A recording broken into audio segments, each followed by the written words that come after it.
spend it here connecting with each other, and maybe finding some deeper connection inside ourselves, and also connecting to these beautiful, sensuous, medicinal, spiritual plants that we'll be working with today. This day is hopefully going to just be really relaxed, and like that's my intention, is to have it almost like you're in the kitchen with a bunch of your friends just cooking all day long, and but also gaining some, like almost like you are hanging out with your grandma and you're cooking together and she's dropping, like, you know, some interesting pieces of wisdom and some great recipes, but I don't want it to be just me in this role and you in that role. I know that there's a lot of wisdom collectively in this circle without even knowing who you are, so I encourage you to bring your particular experience, be it with plants or just in life, to our time together today. I'd like to maybe just, before I do an intro, I'd like to just go around and hear your names and kind of like just what brings you here today.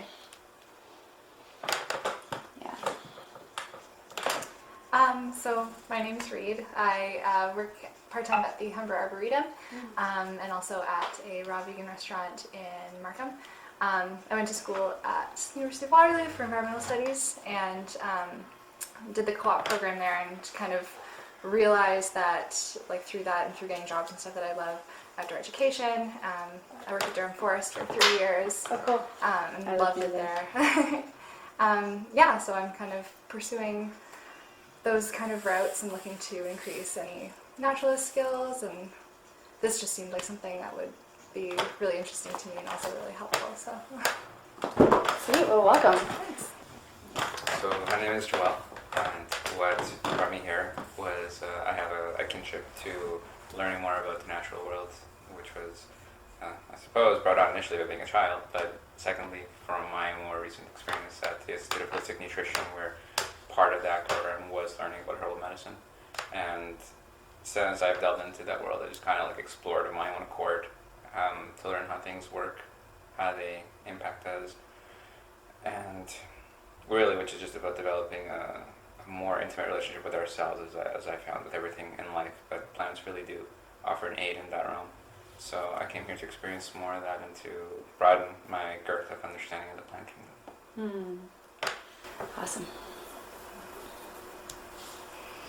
My name's Sue, and I'm actually a leadership trainer and coach and hypnotherapist, and I work a lot with business owners, but I'm doing my best to bring nature connection into that work and looking for the right places to do it and all of that. But I've been interested in wilderness skills and ancient ways, and just building personal and community resilience for about 5 years now. And learning about herbal medicine was on my list for, like, I want to learn this last year. And I dabbled a little bit and just learned what I could from YouTube, and I planted some things and I made a few things. And but I'm just so thrilled that you've offered this, Carly, because it's exactly what I've been looking for.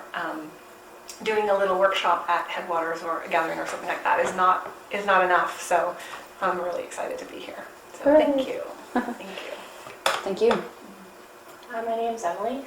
I wanted to come here because I wanted to learn about, like, more natural ways I could help myself rather than, like, depending on, like, going to a doctor and, like, taking pills. And I just wanted to learn more things that I can do for myself and how I can help, like, others. Thank you. My name's Kylie, and I came across this workshop day course, I guess just this week, because I think I only emailed you maybe Wednesday or Tuesday, and it just seemed to really speak to me, just connecting with nature and learning about, I haven't really dabbled in wild plants and medicine before, so I thought this would be a great way to start and connecting and learning something new. Awesome. Cool. My name is Julia. I used to work in outdoor education, and I found working in the woods extremely relaxing, and having that nature connection was pretty pivotal to my functionality on a day-to-day basis. So now with my new job, I'm not in the woods so much anymore. So I was hoping with this workshop to kind of connect back a little bit, and in those experiences, learning a little bit about natural medicine and really seeing how much they really do work for you. So hoping to learn a few more skills here as well. Right on. Actually haven't really planned what will come out of my mouth completely today. We do have a plan. We're going to be making 3 kind of remedies that you guys can take home. I'll be sharing the recipes with you all over the internet, just so you don't have to worry about like scribing everything today, although this might be shared at some point in time. So 3 kind of like take-home remedies, easy to replicate in your own kitchen, and a number of little kind of like sidetrack moments of how to use herbs in various ways that are like, I really want to give people tools to make them feel comfortable, to know that you can go outside and harvest and like connect to a plant, harvest it, bring it inside, and safely and effectively use it. So just before I get into that, I guess a little bit of my own background. I think I got into plant medicine through being a rebel, I think, and just being an activist, I guess, and you know, that whole mentality of question everything kind of led me down the environmental path. And I developed a really kind of spiritual connection to the environment, and then decided to study ecology. So I went to school and I studied ecosystem management and environmental technology. And at first I was like, oh my god, you guys are ruining everything. Like now I know the names of these plants and I know their function in the ecosystem, and I just wanted them to be kind of like magical. And then once I broke through that first wall, they call it the wall of green. So the wall of green is basically when you look out at a forest and what do you see? I see a forest, it's all green. And breaking through that wall is you start to develop relationships to the first, probably the names of the plants. That's how a lot of outdoor education begins. And then if you go a little bit further, then you start to develop relationships, like maybe even friendships with these plants.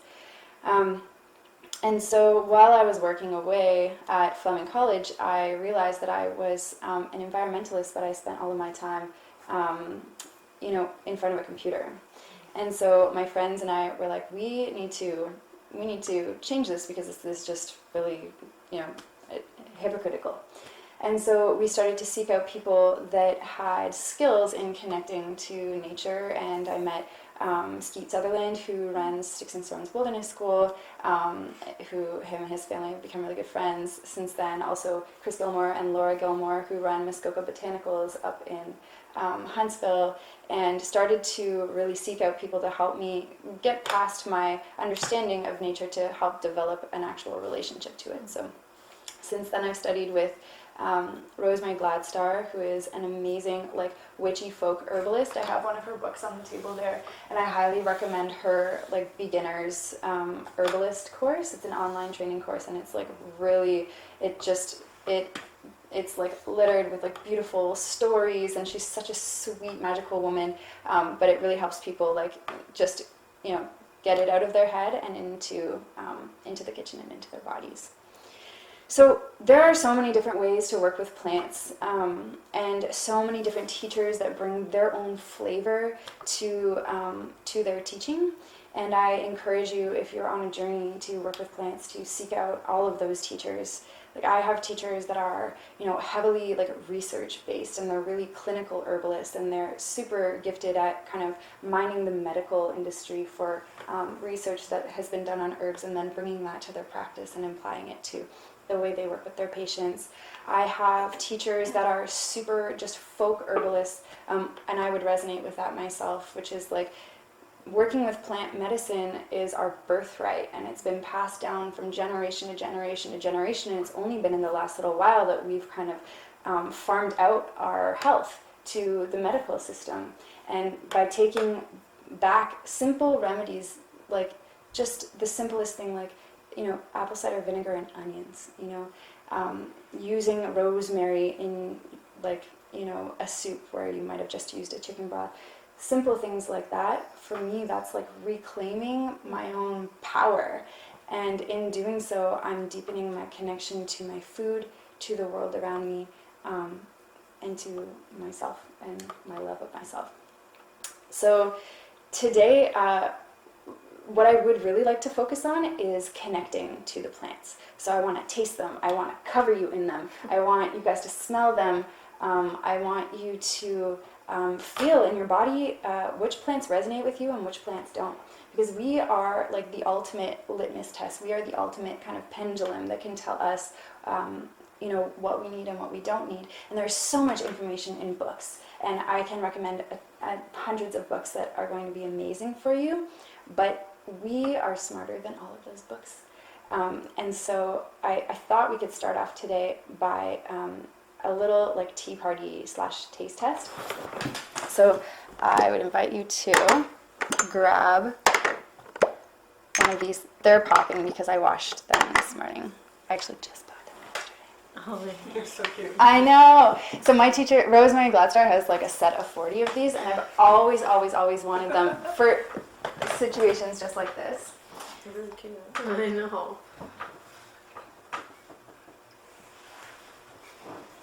Anyways, Oh, I'll just here put we my hands on. So we'll pass the tea around, pour yourself some, and don't drink it quite yet, but just smell it. Explore it with your eyes and probably not your ears, but your eyes and your nose for right now.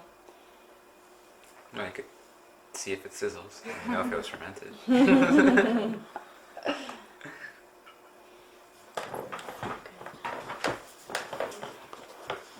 And the other thing I just wanted to say is that, an herb that resonates for one person in the group might not for somebody else. And that just has to do with all sorts of things, our constitution, our like cultural upbringing. So I invite all reactions to all of these teas, be it like, or like,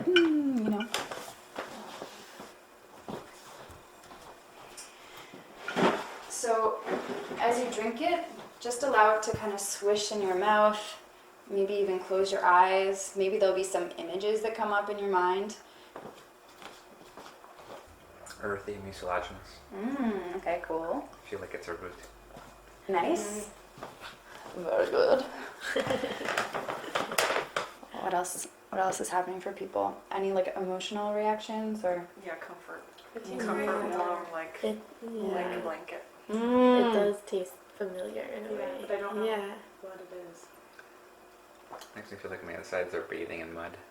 Oh my gosh, yeah. I'm starting to get this almost like somebody's applying cream to my face or something like that. It's just like... is anybody experiencing like anything happening in their mouths? It's kind of tingling for me. Oh. Put the poison in there! Ah! Like just like the back of the throat. Hopefully it's not like an allergic reaction. My throat's closed. That's why we're taking little microdoses.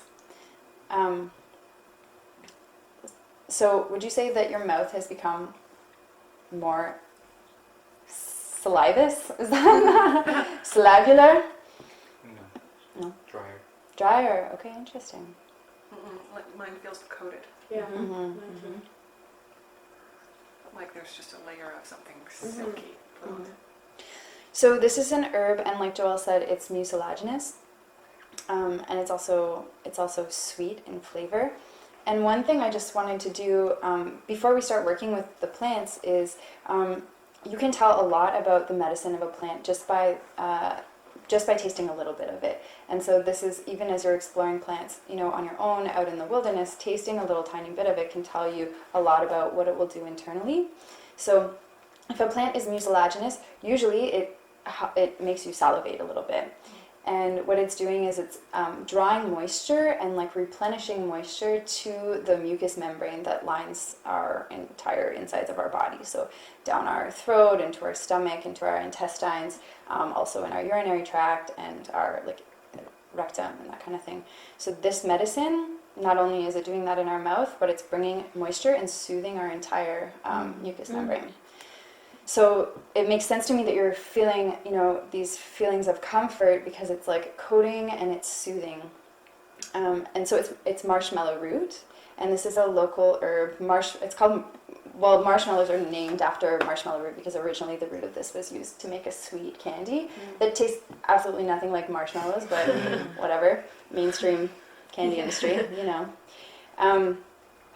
And what else do I want to say about this? This is used a lot in urinary tract like issues, like UTIs.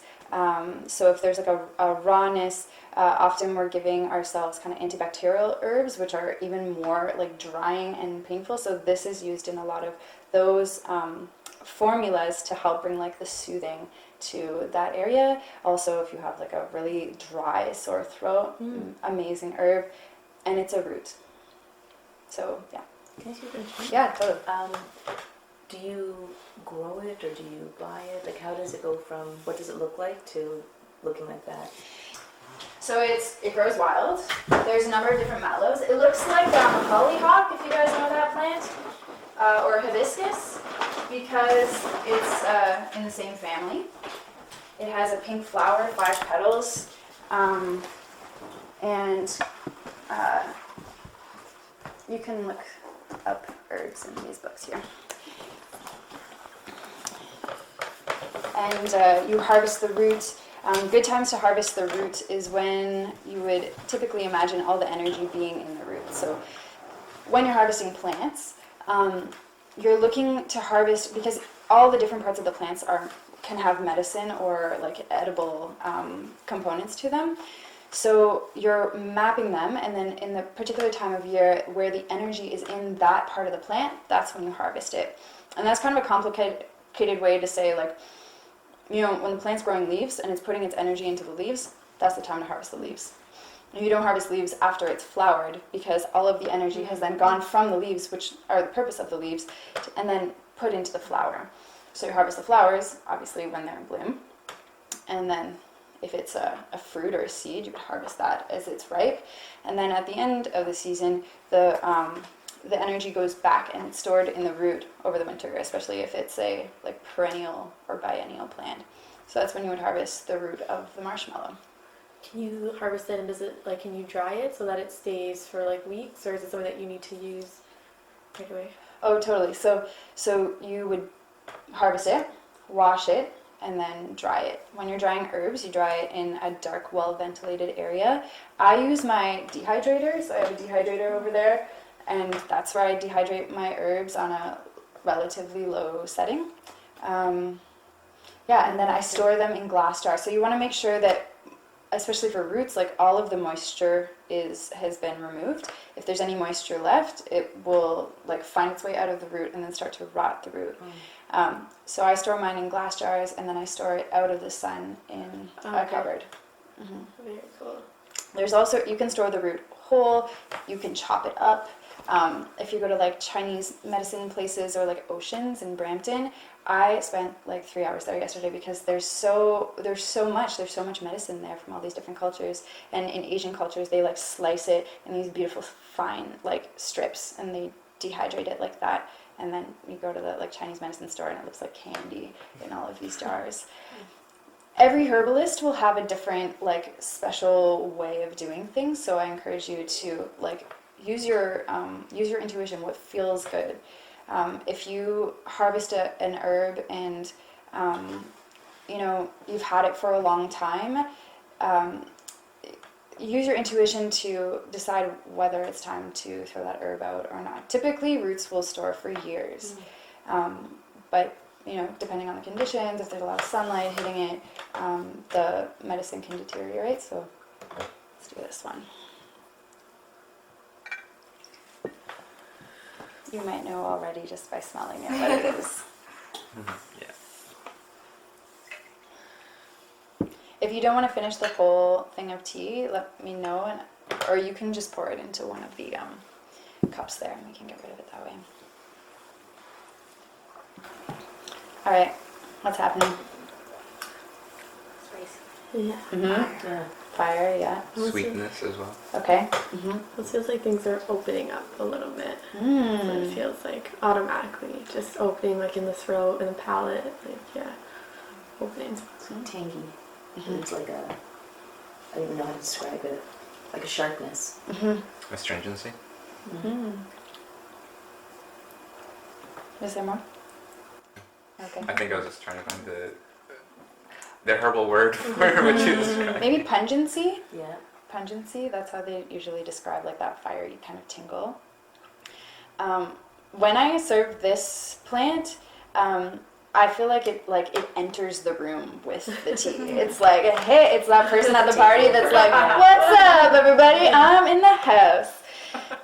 For real, yeah. So if you're ever having like a dinner party where you're like, oh my god, why is everyone so like awkward and quiet? Just like bring ginger and boom. So I love all the associations you guys are making. It is a spicy herb. It is a hot herb, so it is circulatory, so it moves things. So it moves your blood around. It moves your lymph around. It also is really high in volatile oils. So anything that has like a really like aromatic scent to it, like roses or lavender or peppermint or ginger, that is something with a lot of volatile oils. And volatile oils, their job is to disperse. So when they hit tissue and there's tension, they will touch it and it will disperse the tension. And so that's why things like lavender and ginger and chamomile are really good. They're called carminatives. They're really good if you have digestive pain. Or also it works the same way on the nervous system. So if you have tension in your nervous system, these herbs are absolutely amazing to dispel tension. Yeah. So ginger, I was walking around the grocery store, and I don't know if this ever happens to you, but like I had a wave of nausea come over me out of nowhere. It wasn't like morning sickness or like I didn't have the flu. It just, maybe I had been on the computer for too long. Maybe it had something to do with what was in the air. And I was like crippled basically in the grocery store, and I just walked and I went over and I took tore a little nub off of ginger and just chewed a little bit of it. Within 2 minutes I was fine. Like I still had kind of a bit of dizziness, but it just worked. The science behind it works. Ginger also, they've been doing studies around its properties for being, it's anti-inflammatory and it's antioxidant, and they've been doing studies that suggest that it's anti-cancer, anti-tumor because of those two things. So, that's something that I can't prove. So I don't like to say those things. I don't like to say, like, if you have cancer, drink ginger. You know what I mean? I'm not that type of herbalist. But that research is out there. And if you feel like you hear something today and that resonates with an ailment that somebody you know has, I encourage you to build a relationship with that plant and check in with yourself and see if that plant might be useful for your friend or your body in that way. I want to mention that a nice little recipe with ginger, if you do have any digestive failings in your body, little slices of them, tiny thin ones, marinated in lemon juice, fresh lemon juice with a pinch of sea salt, and you can leave that in a glass container in your fridge. You have like one of those slices and you just chew on that about 15 minutes before your meal. It revs up your digestive fire so that you can assimilate, because you need the hydrochloric acid to build up rather than just eat quickly and then dump all this food and your stomach's not ready to break it down. So it's a nice little recipe with ginger. That's awesome. I didn't know it was like a plant that helped with tension. That's pretty cool. You always think of like lavender, chamomile, never ginger. It's pretty cool. And that applies, I guess the reason that I'm showing that is because that applies to any plant that has those high volatile oils. I think of Valerian root, which is this like crazy stinky plant. Most people think that it smells like old gym socks. I Yeah. planted some and I saved the seeds. It was raunchy. I I haven't done personally like anything with it. yet. It's so stinky. You know what? Valerian is amazing as a toothache healer. Oh, really? Yeah. Yep. Cloves as well. I only give it to friends to knock them out. So apparently 5% of people, Valerian has the opposite effect on. And Anthos happens to be one of those people. And he already, that's my partner, he'll be around at some point in time. And he already has problems sleeping, so I was like giving him Valerian for a while, and he's like, let's go play some video games, and I'm like, oh my god, go to bed. So, Carly, like if I were to buy the root dry, I can buy it dried up at a herbal store, Oceans, which I'm going to visit maybe on my way back. Okay. And then you just buy it and you can put it in, like you just buy it dried up and then you can put it in the sifter in the tea and then boil water, and that's... Which root are you talking about? Any of them. So let's say because I don't see anything in here, like it's clear, so the ginger... Well, so ginger, I would just use fresh. That's the best. Use Like you buy the root and it's Yeah. fresh. Like at the inside. grocery store. Yeah, that's organic ginger root. That's the way to go. And then what do you do with it to get it into The tea? Yeah. We're gonna do that just okay. next. So Oh, then perfect, then okay. it's all together. Okay. Yeah. Different modes of preparation for different parts of the plant. Yeah, totally.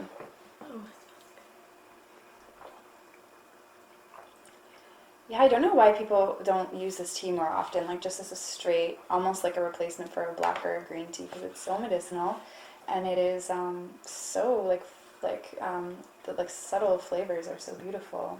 Mm-hmm. Yeah. There's a dry astringent after hit too. Yeah.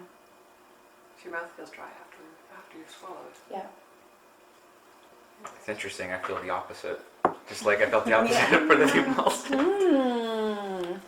Interesting. Maybe it has to do with your like floral bacteria ecosystem or something like that. That if it's my Havana Vata is completely out of bounds. Oh, okay. If you were to imagine, just like take a wild guess what this plant would be good for, any little like ideas coming through your heart or your psyche? For some reason, headaches popped into my mind. Okay. Maybe like a cold or congestion. Yeah, like if you're feeling really like mucusy maybe. Yeah, definitely. So this herb has a ton of vitamin C in it. So it also has vitamin A, it has calcium, it has a lot of B vitamins. It's like very mineral and vitamin rich. And then the other part about it is that it is astringent. And the astringency really is where its medicine lies. So astringent is when you feel in your mouth, and this applies to anything that you put in your mouth. Please don't put just anything in your mouth. But if it causes you to kind of have that dry feeling afterwards, that is the tannins in it, and that basically causes it to be astringent. It's precipitating proteins, and so it's toning the flesh, and then it's also bringing the mucus or anything that's leaking, like any fluid, back into the tissue. And so that's just kind of, I guess, a little bit of the science behind it, but really you can think of any like leaky condition, an astringent is good for. So if you have like, mucus in your throat or your respiratory system, this would be good there. Specifically, this herb is for women. So all of the leaky conditions that women can have around their menstrual cycle, this herb is like the go-to. Also pregnancy, this herb is like very, very, very gentle and the go-to herb for those two things. It's red raspberry leaf. It is so abundant. It's so abundant. Any single one of you can walk probably in like, a kilometer in any direction and find tons of red raspberry leaf. And we'll see maybe when we go out today, there might be some growing in that park. I'll show you where there's some red raspberries that grow. Perfect. In that park? No, they're not here. No, I'm sorry, I lied. They're blackberries. Yeah. So blackberry is in the same family as red raspberry, also super astringent. That's more used for like conditions of like major diarrhea, if you want to stop that. If somebody is like really losing a lot of water and minerals through their like expulsion of poo and you want to stop it really quickly, blackberry root, but it's similar medicine. So red raspberry, there's a lot of, because of the like amount of phytoestrogens and kind of like estrogen mimicking things in our waters and in our foods and like the plastics and stuff like that, women tend to, and men actually too, tend to have like an excess amount of estrogen seeming things in their body, which causes a lot of problems, particularly like ovarian cysts, things like endometriosis. I know I can probably list like 5 women that have either endometriosis or something like kind of borderline. Red raspberry is like such a good herb for that. And I had incredible ovarian pain and went to see an herbalist, and she gave me a formula of tea with red raspberry, stinging nettle, and peppermint, just like such simple herbs. I drank a quart of it every day for 2 months. Gone. Pain gone. So that's... What's the reason you like to have us drink this when you have like really bad PMS. Mm-hmm. There's this band from Seattle called Taco Cat. They're like a riot girl feminist band, and they have a song all about like having your period and just hanging out drinking this tea. The one thing I would say Kinda about like that going off and bleeding together. is that red raspberry works best if you're taking it over time. So it's not like there's some herbs that you can take for your period cramps and it'll like more along the lines of like ginger and that kind of thing that will help you instantly. But So this would be more for like say if you have cysts, like things over time. it's toning. It's toning, and anything that's toning, it takes time. It's like exercising, you know? I exercise for a while to have that six-pack. Oh my god, I love the smell. Funny enough, I learned that there's a lot of contraindications with this one in school. Which I'm like, why? It's so good. I'll be taking it. They say that this herb inhibits, like over a really long period of time, inhibits your body's ability to uptake potassium, which I think is really detrimental if you're like pregnant and if you're, Exercise a lot. yeah, if you have a compromised immune system, that kind of thing. What does it do if you have this over time? Ooh, it's bitter actually right now. Some studies say, and this is where herbalism becomes kind of like more of an art than a science. So there's studies that say that it inhibits your body's ability to uptake potassium, but there's a lot of studies that are done, and they're not necessarily done on humans, and they're done in like really high dosages, which you have to definitely be careful with, but you wouldn't drink a quart of this tea every day. You couldn't. It's too sweet tasting. So we'll talk about that, but it's important. There's a lot of research out there that say don't take this herb, don't take this herb, and you really need to check in with your body. You need to check in with herbalists that you trust and respect to see if they use it in their practice and stuff like that. But Joel's right. There's information out there about this particular herb. I think that it's like how do you say that word? Panacea. It is like a wonder herb. A number of conditions that it can be used to treat, from like baldness, they say, although I don't know that there's really a cure for that, to like toothaches, to irritable bowel syndrome, to like adrenal fatigue. It's amazing. But my goal is not to necessarily tell you all the specific things that it can do. I really want to more talk about the flavor, which is obviously sweet. So this is licorice root. This is not a local plant. This is a plant that is used specifically in like Chinese medicine, but a lot of Western herbalists are using it now too. It's an adaptogen. And adaptogens, I do want to tell you guys about, because this is like a up-and-coming kind of like theme in the natural medicine world. And this guy, I got to learn with him a little bit down in the States, David Winston. He's one of those, like, you would love this guy. David Winston, clinical herbalist. He's like super knowledgeable about like every single little piece of data about herbs, but then also has this other side of him that is like, he is a Cherokee medicine man. And so he weaves this like beautiful kind of thing. He's also a bit of an ass, but I was like, oh my god, I get so nervous around people that I'm like really, admire. I'm like, oh, I just loved that. Oh my god. And he's just like, thank you, and like walks right by. I'm like, ah. Anyways, it was probably my vibe, but.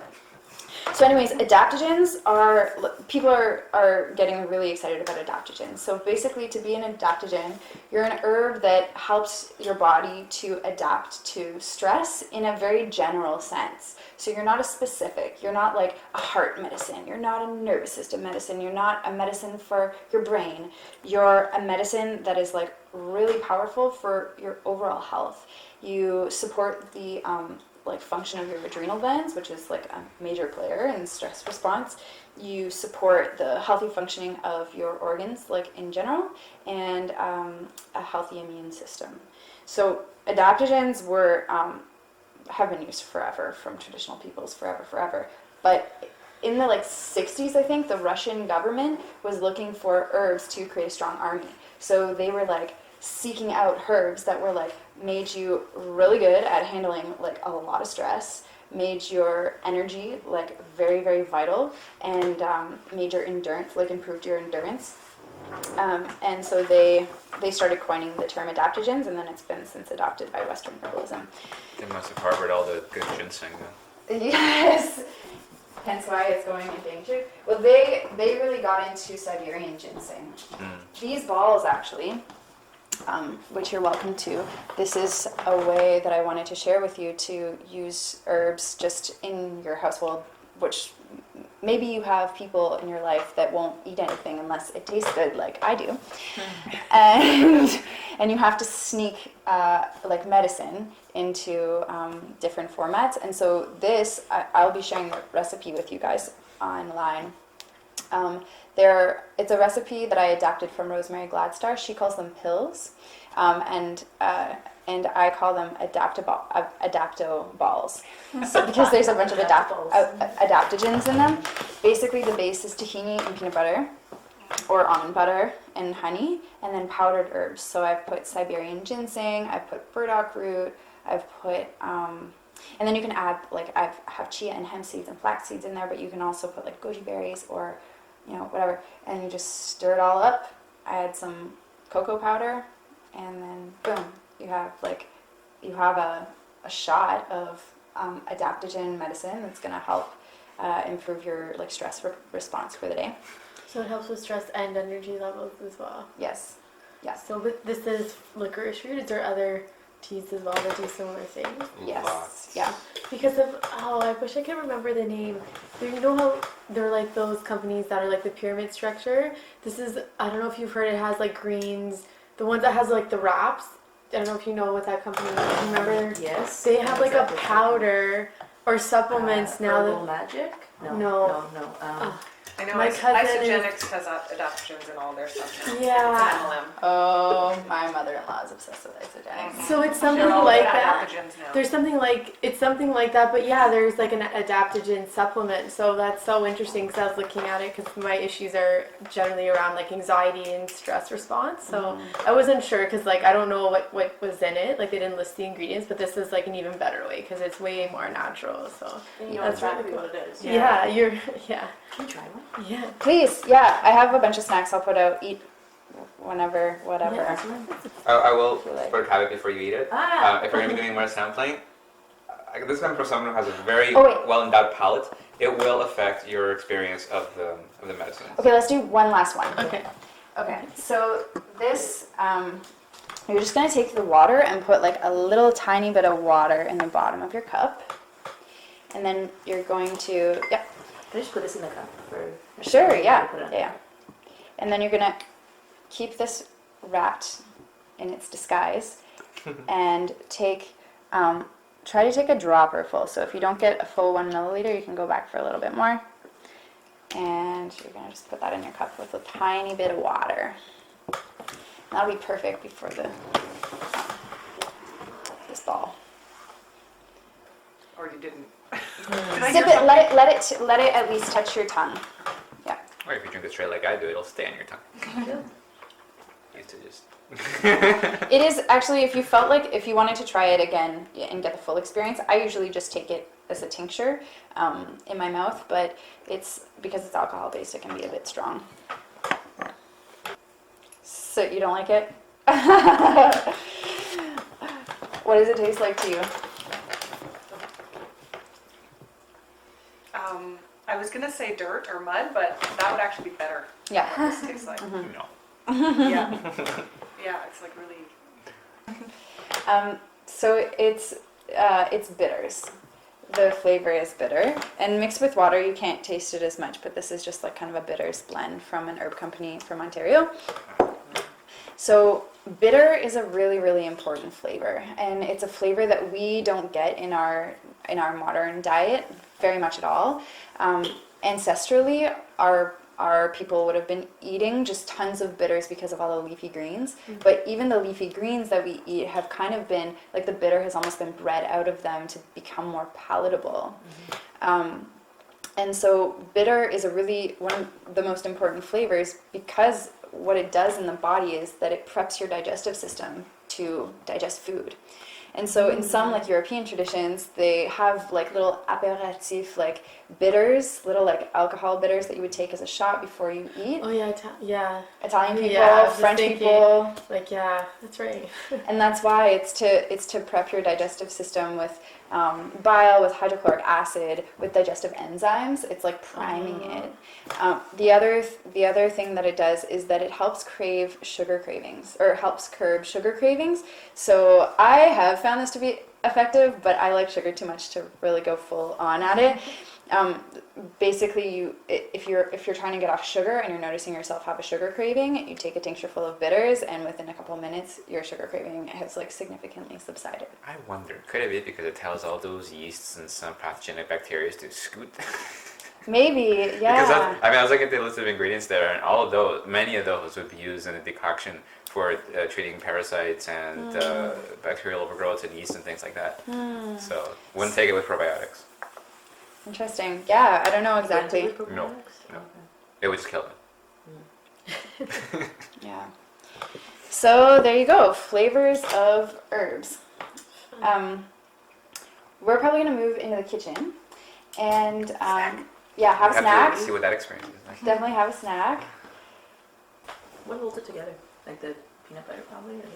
Or Well, the powders thicken it. So yeah, the peanut butter, tahini, they're like this. That's probably what holds it together. But it kind of is like goopy when you first start, and then you just add the powdered herbs. I'm so used to seeing these as like dates variety. I know. But this is better, especially if you're infusing it with herb, because the fat makes it a better delivery mechanism. Totally, and it's less sugar. Like you can monitor the amount of sugar that you put in. You could make it way less sweet with less honey. I found that these came out kind of hard, which I would prefer that they weren't as hard, but They're really They're good people to chew. Yeah. For when you are eating or drinking herbs, Yeah. so like with teas they're being cooked, right? So does that matter for different herbs, like how effective they are? yeah. So that's what we're gonna do next. Like, herbs can be preserved by being dried. They can be preserved in different menstruums. And basically, inside the herbs are the medicines. So medicines can be minerals, they can be vitamins, they can be like chemicals like alkaloids or glycosides or flavonoids, which we don't really need to memorize here. But what is important to know is that different menstruums, so water versus alcohol, for example, pulls out different constituents.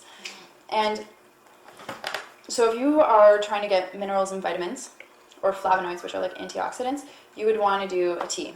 Basically, you can do a tea of any herb, you can do a tincture of any herb. Like, please don't get stuck on rules. What I would rather you do is just like go and play in your kitchen. No matter what, there's medicine in the herbs. There's a lot of herbalists that say you shouldn't boil ginger, you should just steep it. And other herbalists are like, I've been boiling ginger for 40 years and curing this and curing that. And you're like, all right, cool. So that's why I like the idea of connecting over just like reading in a book. Do both and play around, and like you'll be able to tell what's true for you and your body. So when you're doing a water extraction, there's a couple different ways. You can do tisane, which is how most people take their tea, which is just like herbs in a little package, and you put hot water over it, and basically that's just for flavor. There's not a lot of like medicine that you're getting there. If you're gonna do tea just for flavor, I would suggest getting loose leaf tea, and still you don't have to make it medicinal potency, but just use loose leaves in your teapot. That's a way to get more medicine out of your tea, and it can still have lots of nice flavor. Then there's an infusion, and an infusion is basically for like the aerial parts of plants, or any parts that are kind of delicate that you don't want to ruin by boiling really hard. So an infusion, how I make an infusion, I take a jar, put 4 tablespoons of herbs, if you want a measurement, or you just sprinkle in a little bit of that, a little bit of that, a little bit of that, that's my style. But 4 to 6 tablespoons of dried herbs, and then you fill it with hot water. So the hot water is still pulling the medicine out of the herbs, but you're not boiling it, so you're not ruining the volatile oils, you're not ruining the minerals and the vitamins that are a little bit more delicate. And then you steep it for an hour to 4 hours. And then if you have herbs that are harder, like roots, like seeds, like berries, like bark, stuff where they're, the constituents you actually have to work a little bit to draw out, then you make something called a decoction. And basically it's the same ratio of dried herbs to water, but you're doing it in a pot. And we're going to actually go and make a decoction. And actually, Joel, maybe you want to talk about how you do yours, because it's pretty cool. What was your question? Oh, just wondering, so like once you make like a mason jar of tea, like say you don't finish the whole thing, like can you like reheat it or like just store it in the fridge or? You can. Yeah. If you don't mind drinking it at room temperature, you can even leave it outside actually. Just my recommendation would be leave it away from light. Sunlight is said to potentially alter the properties of things in medicines. Most of them for the worst, some of them for the better, not as many though. Sorry, I feel like I have been known to be really disgusting with my herbal tea consumption, and I see Joel doing this too, although he makes it look way more graceful.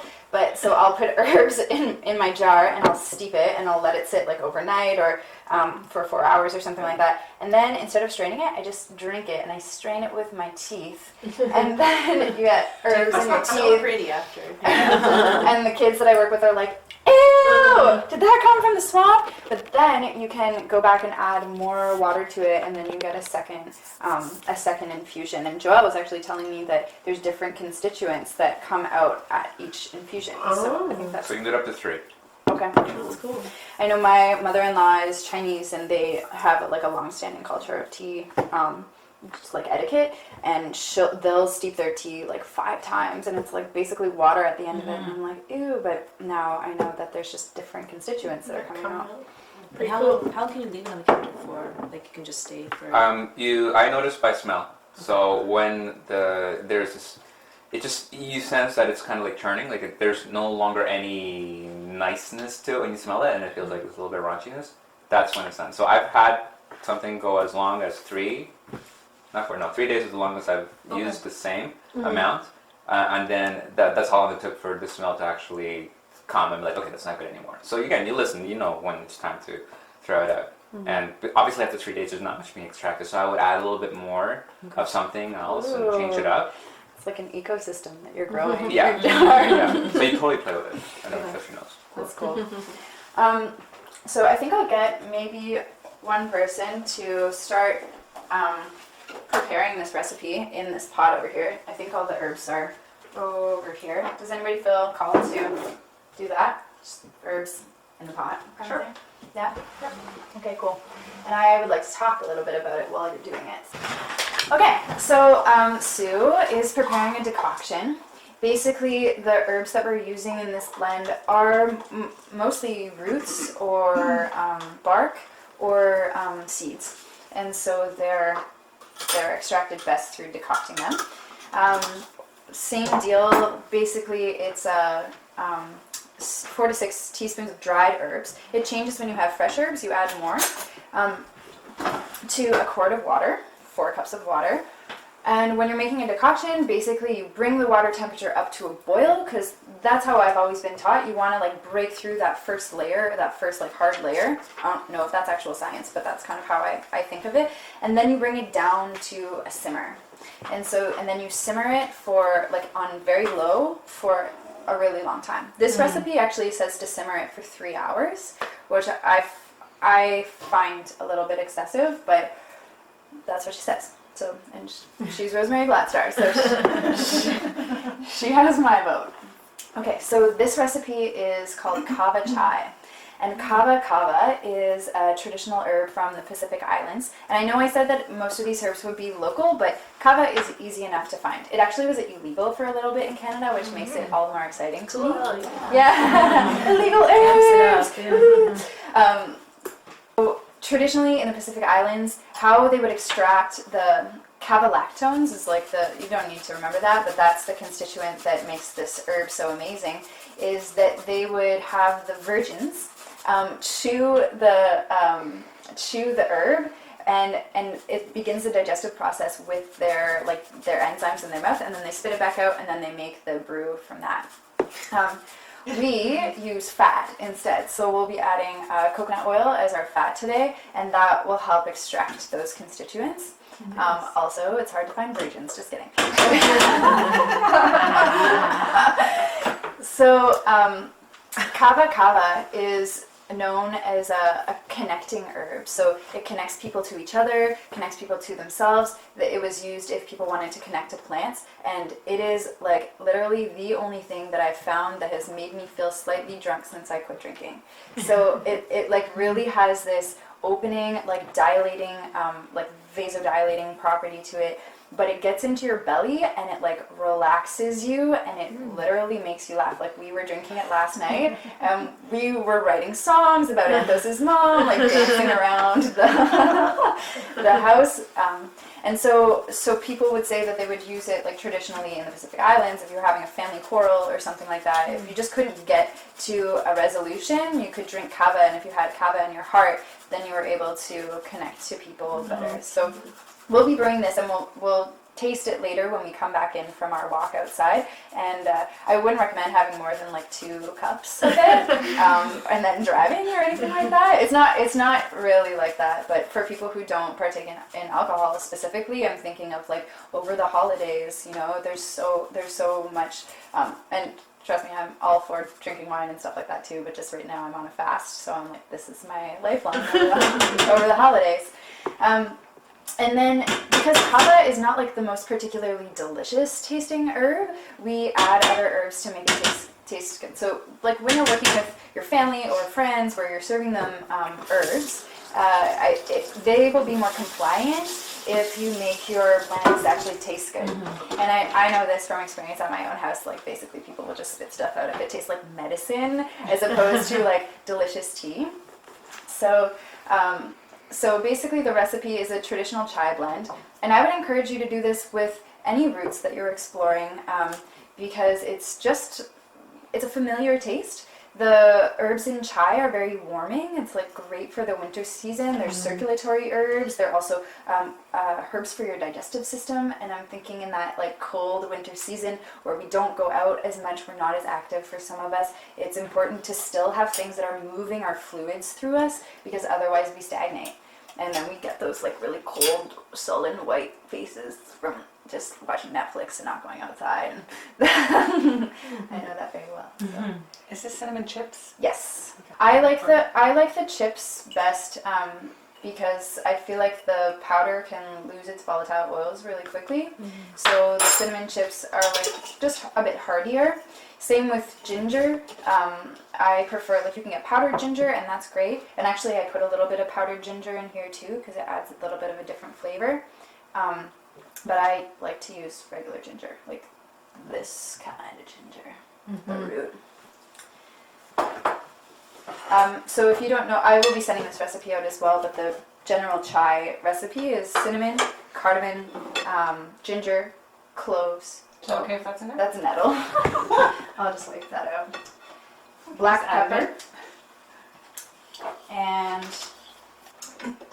so there's a story that I was told about Kava, which is that Rosemary was teaching at a medical convention, and she was sharing about herbal medicine in front of this like room full of hundreds of like medical professionals. And she decided to, and it was like a very cold kind of conference, and she decided to bring chai, like Kava chai. So she put it out like on the table while they were on their break, and they drank the chai, and they came in, and she had like the whole room roaring in laughter. And so I don't want to build it up too much. Oh, the other thing is that it will turn your tongue a little bit numb. It's okay though, I promise you. You weren't kidding when you said kitchen witchin'. Right? Yeah. Totally. So I buy my herbs at a place called Richter's Herbs. It's a huge, beautiful greenhouse up actually close to where I used to live in Claremont, and it's run by a man named Conrad Richter, whose parents have like been in the greenhouse industry forever, and his wife Aku, who's a medicine person from Ghana. So they have this like interesting story of coming together and like bringing their herbal lineages together, and it's all organic or wild-crafted herbs, and I trust them. There are other places to buy herbs. You can buy them online from Mountain Rose. This is also all in the online thing that I'll send you.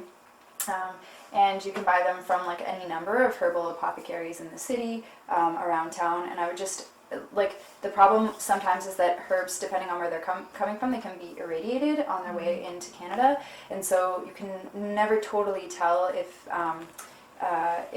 and sometimes there can be chemicals used, and like different countries have different laws around what chemicals they use on their herbs and what's considered organic and what's not. So those are the places that I know and I trust.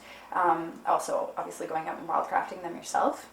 And other than that, just use your judgment. There's a place called Herbie's Herbs. Have you guys heard of that? Yeah. Downtown. It's a huge herbal apothecary. My usual go-to because it's much closer. Exactly. Yeah. And there's an amazing herbalist there who's like a super conspiracy theorist. Like, I forget where she's from traditionally. Helen, right? She's like Filipino or something like that. Yeah. Yeah. Things like that. You know, there's actually a lot of places in Toronto. You know, Herbs and Nutrition, locations of Noah's. On Bloor Street alone, there's like at least 3 or 4 places. Yeah. To Noah's, Noah's. the natural. Yeah. Toronto's easy to find. Brampton, I don't know anything. No. Healthy Planet has a couple of balls. Yeah, overpriced herbs. Yeah. That are coming from Use kettle or who knows all over the world.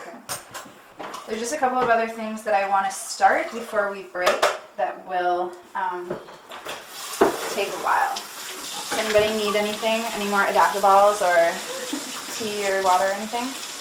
What herbs did you say? Or did you maybe not say? I said a few. So maca, ginseng, and burdock were the main herbs that I put in there, powdered, bought from Richter's Herbs. And I put about, 2.5 ounces in the whole recipe. And then I also put cardamom. It's like I like to always add an herb that is a moving herb. So like a spicy herb or a peppermint or something that's known to get your blood flowing, because it actually helps deliver the rest of the herbs to your body. Makes sense. Yeah. When you buy these, do you buy them already powdered, or did you do that? Yep, I bought those powdered. You can powder them yourself. It's really hard even with a grinder to get them that fine. So depending on what you're doing with them, if you're using powdered herbs for topical application, do that yourself for sure. I made a blend, herbal coffee actually,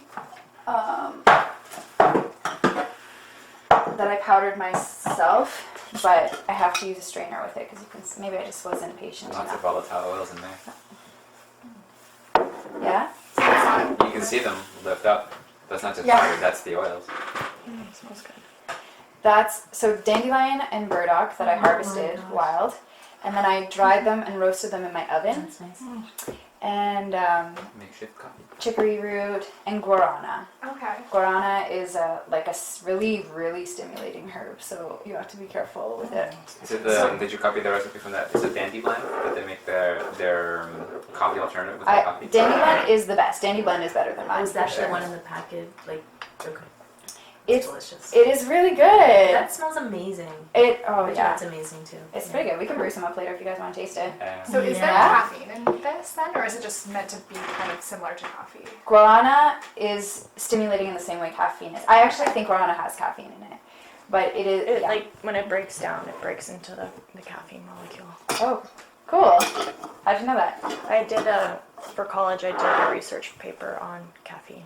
Oh, no way. Oh, cool. Yeah, I wanted to see like what coffee brands had the highest levels of caffeine. What does? Starbucks, and then No Name was next. Oh wow. Oh really? Yeah. Interesting. Yeah, well, we can brew some of that up. I'll try it out later. Originally I was going to start with this. I was going to do like topical applications of herbs before we got into internal herbs.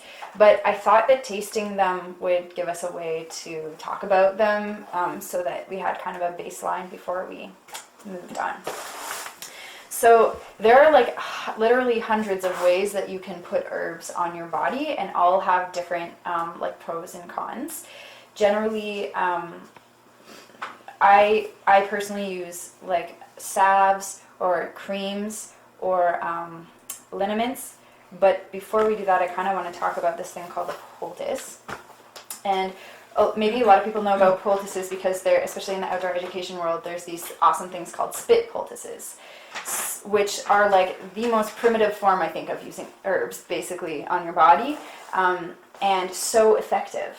And this is a plant here. You guys probably have all seen it before. I'm shocked that I was only able to find these 2 leaves on my front lawn because literally it grows everywhere. Plantain? It's called plantain, totally. This one is Plantago major, and it's called broadleaf plantain, but there are like 200 plantain species in the world. You can use them all. How you know it's plantain, and hopefully we'll find some out there in the world today, is that it grows in a little rosette. So it grows all the leaves grow around in one circle. It has these amazing things. If you were a kid and you played outside, you definitely would have ripped these leaves apart because the veins are really stringy and fun to play with. And if this isn't too old, I'll be able to show you. There's like those veins. Do you guys all know plantain? Yeah. Okay, cool. So plantain has so many different medicines. Actually, people use it mostly just for a poultice, but it's amazing internally as well. It's a herb that's like anti-inflammatory. It's good for ulcers. It's good also for your nervous system. It's got like sedative properties.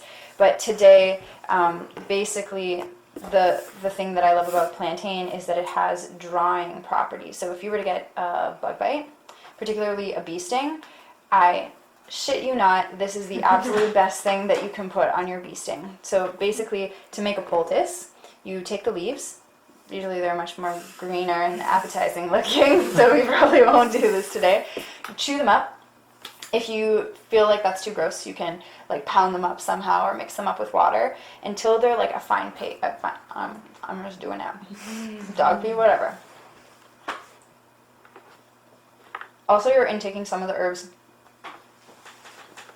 through your mouth internally, and that's starting the healing process on the inside. But you basically want it to look like that, and then you put it on the bee sting. This is amazing for kids too. If you're out with kids, getting them to chew up their own plantain not only connects them to the plant, but they also start to feel empowered over their own process. And if they've gotten stung by a bee or bit by a million red ants, they're going to be in a really freaked out space. Is this something that's grounding them in their body? It's helping them to focus, and it's actually going to make them feel better. So poultices you generally leave on for like 30 minutes. Usually plantain falls off in like 5 minutes, especially if you're with kids. Just luckily enough, it grows everywhere. You pick it up, chew it again, psh, bam, and you put it on. I usually find it only takes 2 to get rid of bee stings. Also works with stinging nettle. People will tell you it works for mosquitoes. I don't think anything works for mosquitoes, personally. It's antihistamine as well. Ooh. And this is maybe one of my all-time favorite plants. Does anybody recognize it? Poor battered thing. It's burdock. It's not burdock, but it's very similar to burdock. Rhubarb? Chard? It's not rhubarb. It's not chard. Comfrey. It's comfrey. So comfrey is like the best, most resilient plant. This I harvested from my dad's garden. It's hard to grow from a seed, but it will spring up basically anywhere that you try to get rid of it. It will like grow 5 more heads. Mm-hmm. So if you have a little bit of it in your garden, chances are, especially if you don't use it, it'll become like just the main feature. It has something in it called allantoin, which helps your cells reproduce faster. So it's used in, like, allantoin is also in, like, animal urine. So they often use that in cosmetic products to help, like, regenerate your skin. It's anti-wrinkle, it helps basically your wounds heal. Comfrey also has something really cool about it, which I don't know if it's the size of its molecules or what, but it can travel more deeply through the interstitial fluid in your body to heal really deep. It was also called bone knit. Is it do you know if it has some kind of acidic nature when it enters the body? I don't. Okay, because like, for example, an Ayurvedic remedy is eat red meat for 2 weeks because it's highly acidic, so it gets it to the deep tissues that nothing else will. Interesting. So that's what I was wondering, if maybe it becomes acidic in some way. Would that apply even as you're using it topically? No, I'm talking about internally, into deep into the tissues inside the body. Okay. Well, this when you're using it topically, it does the same thing. So you can use it, people use it internally. This is one of those plants where there's a lot of contraindications. It has something called pyrorizine or something I have it written down somewhere, but it's an alkaloid that can cause liver damage. So basically don't take this internally. I know herbalists that take it internally when they've like fractured bones, and they take other herbs to balance that out, that are like toning for the liver. But I wouldn't recommend taking it internally. I would just use it topically. It has an amazing ability to break up swelling as well. I busted up my ankle at the Monkey Vault in Toronto, learning how to parkour. And I twisted my ankle. I heard this enormous pop. And literally like 2 hours later, my ankle was this big. And the next day, my friends brought over some Comfrey, and I made a poultice and applied it to the wound, and it broke up the swelling and like massively accelerated the healing time. So that's what we're going to do right now. We're going to need a patient, and it's good for bruises as well. Bruises, swelling, also bone healing. But the danger is that if you use Comfrey on bones, if the bones aren't set properly, like because it's so good at regenerating cell and tissue damage, it can knit them together in the wrong formation. And also, if you have a really deep wound and you're applying it topically, sometimes it can heal the wound topically before it heals inside, which can cause rot and stuff like that. So basically, I would use this on like sprains and on wounds that have already begun the internal healing process. So, who wants to be the patient? Yikes. That's okay. We'll just do it. We'll just do it on your arm.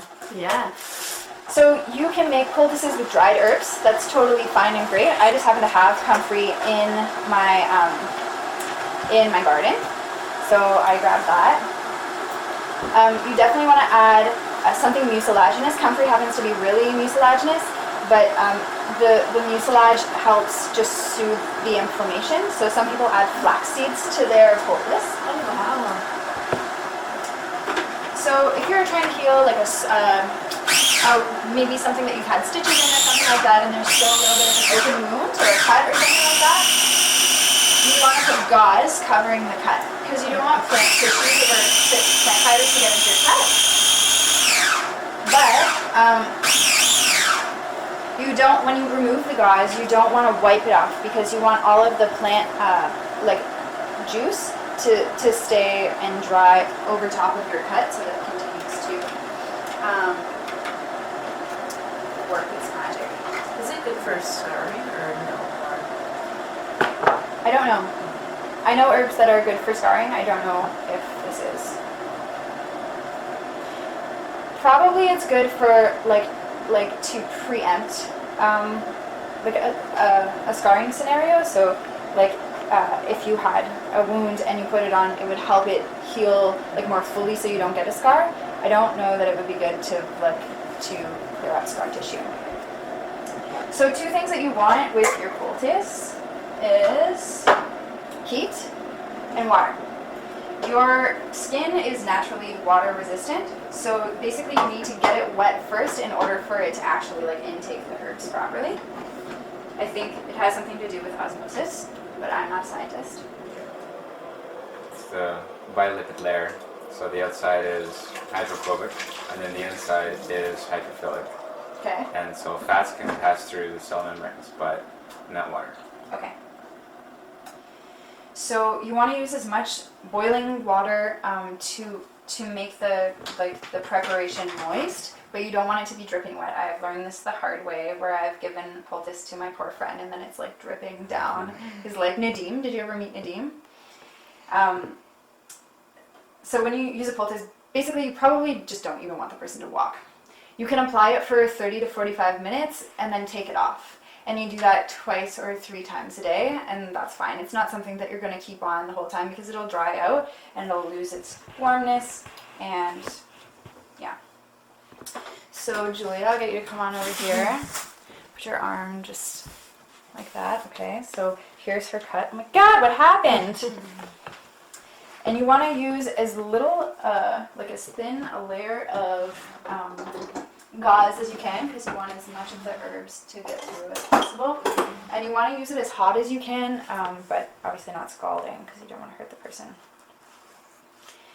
I would, in my apothecary, keep in your future apothecary, or maybe you already have one, dried Comfrey. dried comfrey is amazing. It's an amazing herb. You can use it on so many different little cuts and bruises and swelling. Just have it in a jar. You mix it up, boiling water. That's it. Sometimes you can put lavender oil with it if you want because it's antiseptic. Can you buy it anywhere, like dried? Yes, absolutely. All these herbs you can totally find dried and buy. And you do the same thing. Yep. So I grind it and then use some hot water. Yep, totally.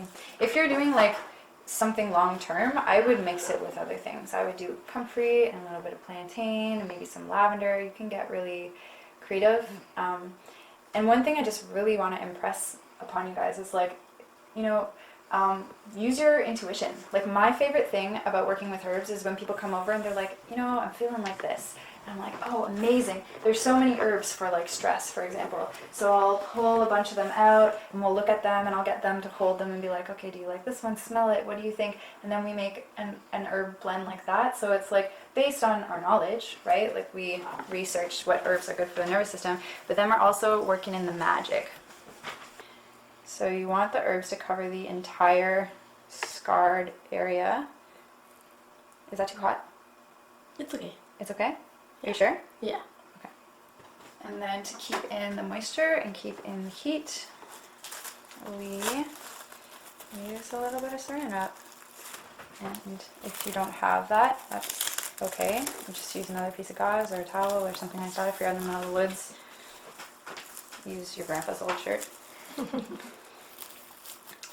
And then what I usually do is I cover it with a towel to continue to make sure the heat doesn't escape, and then I'll add a hot water bottle on top so we're keeping the warmth in there and the wetness. I probably wouldn't be going like this a whole bunch either.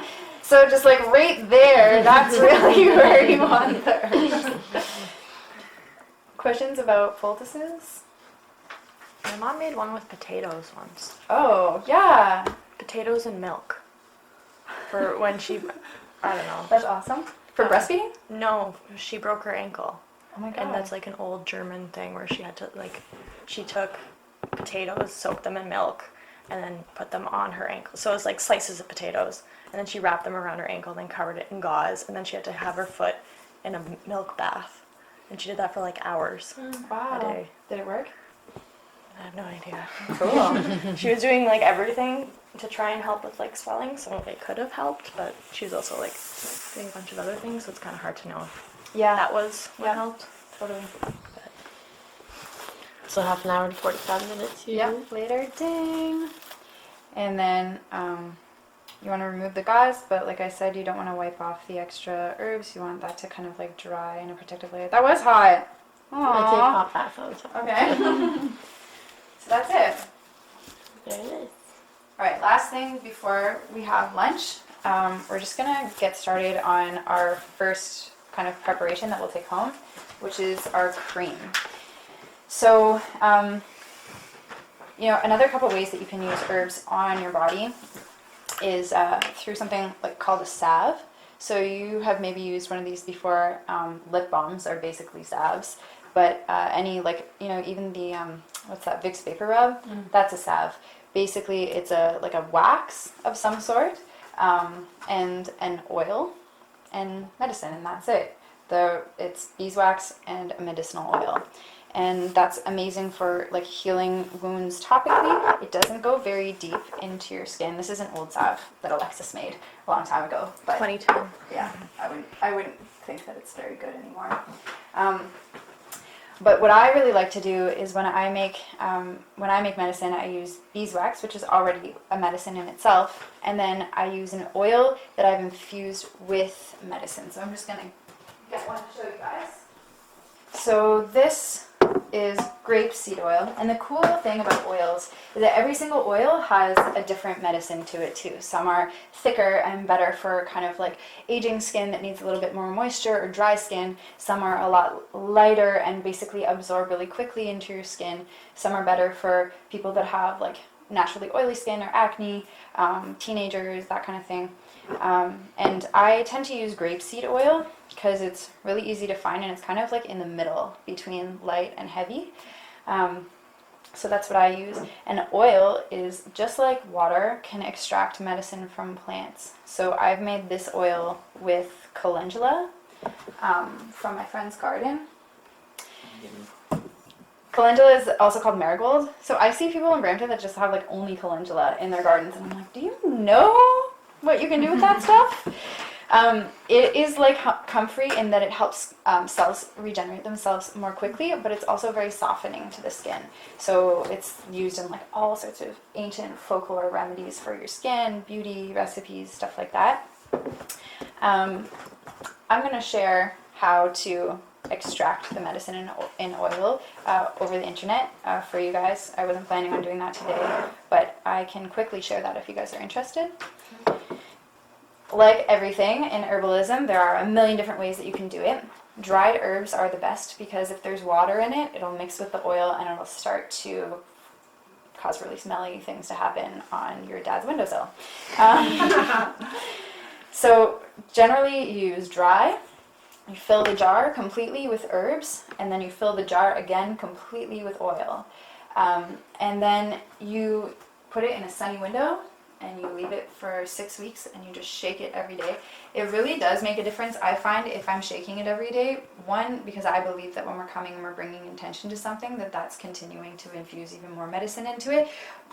Also, there's little like air bubbles that happen, so it's important to move those around, and just to like kind of rotate the surface area that's being covered by the oil. Carly, question. Sure. If I'm remembering right, in the herbal medicine class that I did, we were told when it comes to making that, to actually have it in a dark place, away from the sunlight, whereas only some herbs benefited from being done in the sun. I think like St. John's wort was one of them. What's your knowledge on that? Every herbal teacher that I've learned from has said sunlight and or heat. So I haven't heard of the dark extraction method, but it makes sense. It makes sense to me that some people would do that. Like I said, everything is an art. Use your intuition. The woman Aku, who runs Richter's Herbs. She's this medicine person from Ghana. Grew up with like spiritual medicine people, like shaking herbs all over the place. And she came to Richter's, and she, like all of her whole life, to great success, the way that she dried herbs was she chopped them down from her garden and put them out in the sun, and that's it. Like that's how she dried her herbs. And then she came here, and her like new mother-in-law was like, no, you must have those in the dark. And she was like, okay. And she did that way from now on. It like I totally see the point, because sun can start to maybe break down some of the constituents. But yeah, I like the sun. I feel like the sun has its own energy too. So I put it in the sun, or if you really want to do it a little bit more quickly, you can put it in a crock pot on low heat.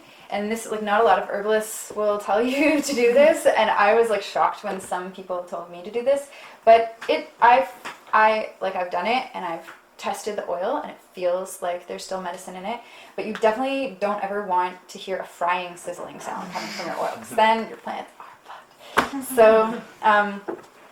So that's basically it. And then you would do that. I do that over a period of like 8 hours, turning my or even 24 hours, turning my crock pot on to low, waiting until it gets too hot to touch, and then turning it back off, but never letting it go cold. Did you put those in the dehydrator? Or are those just... She put them in her dehydrator. Oh, okay, so they have been Yeah. dried up then. Yep, yes, definitely. Yeah, That's the finished product there? Is there oil in it or no? these are just the dried flowers. Okay. This is the finished product from those flowers. The oil, grapeseed oil, isn't orange when you first get it, so that's extracted the calendula medicine right into it. Is that strained out of it or just... Strained out, yeah, through cheesecloth. And you don't want to have any little bits of thing left in there afterwards. Okay, so what we're going to make today is actually a cream. So we're going to take our oil base, we're going to mix it with beeswax.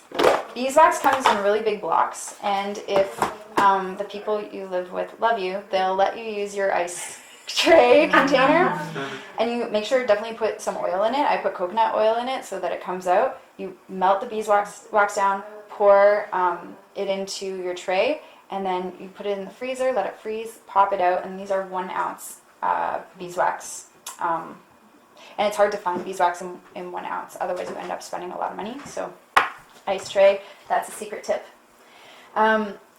The reason why we're going to make a cream is because it's an amazing gift to give to people over the holidays. You can put so much more medicine in it than you can a salve, I think. It's more versatile.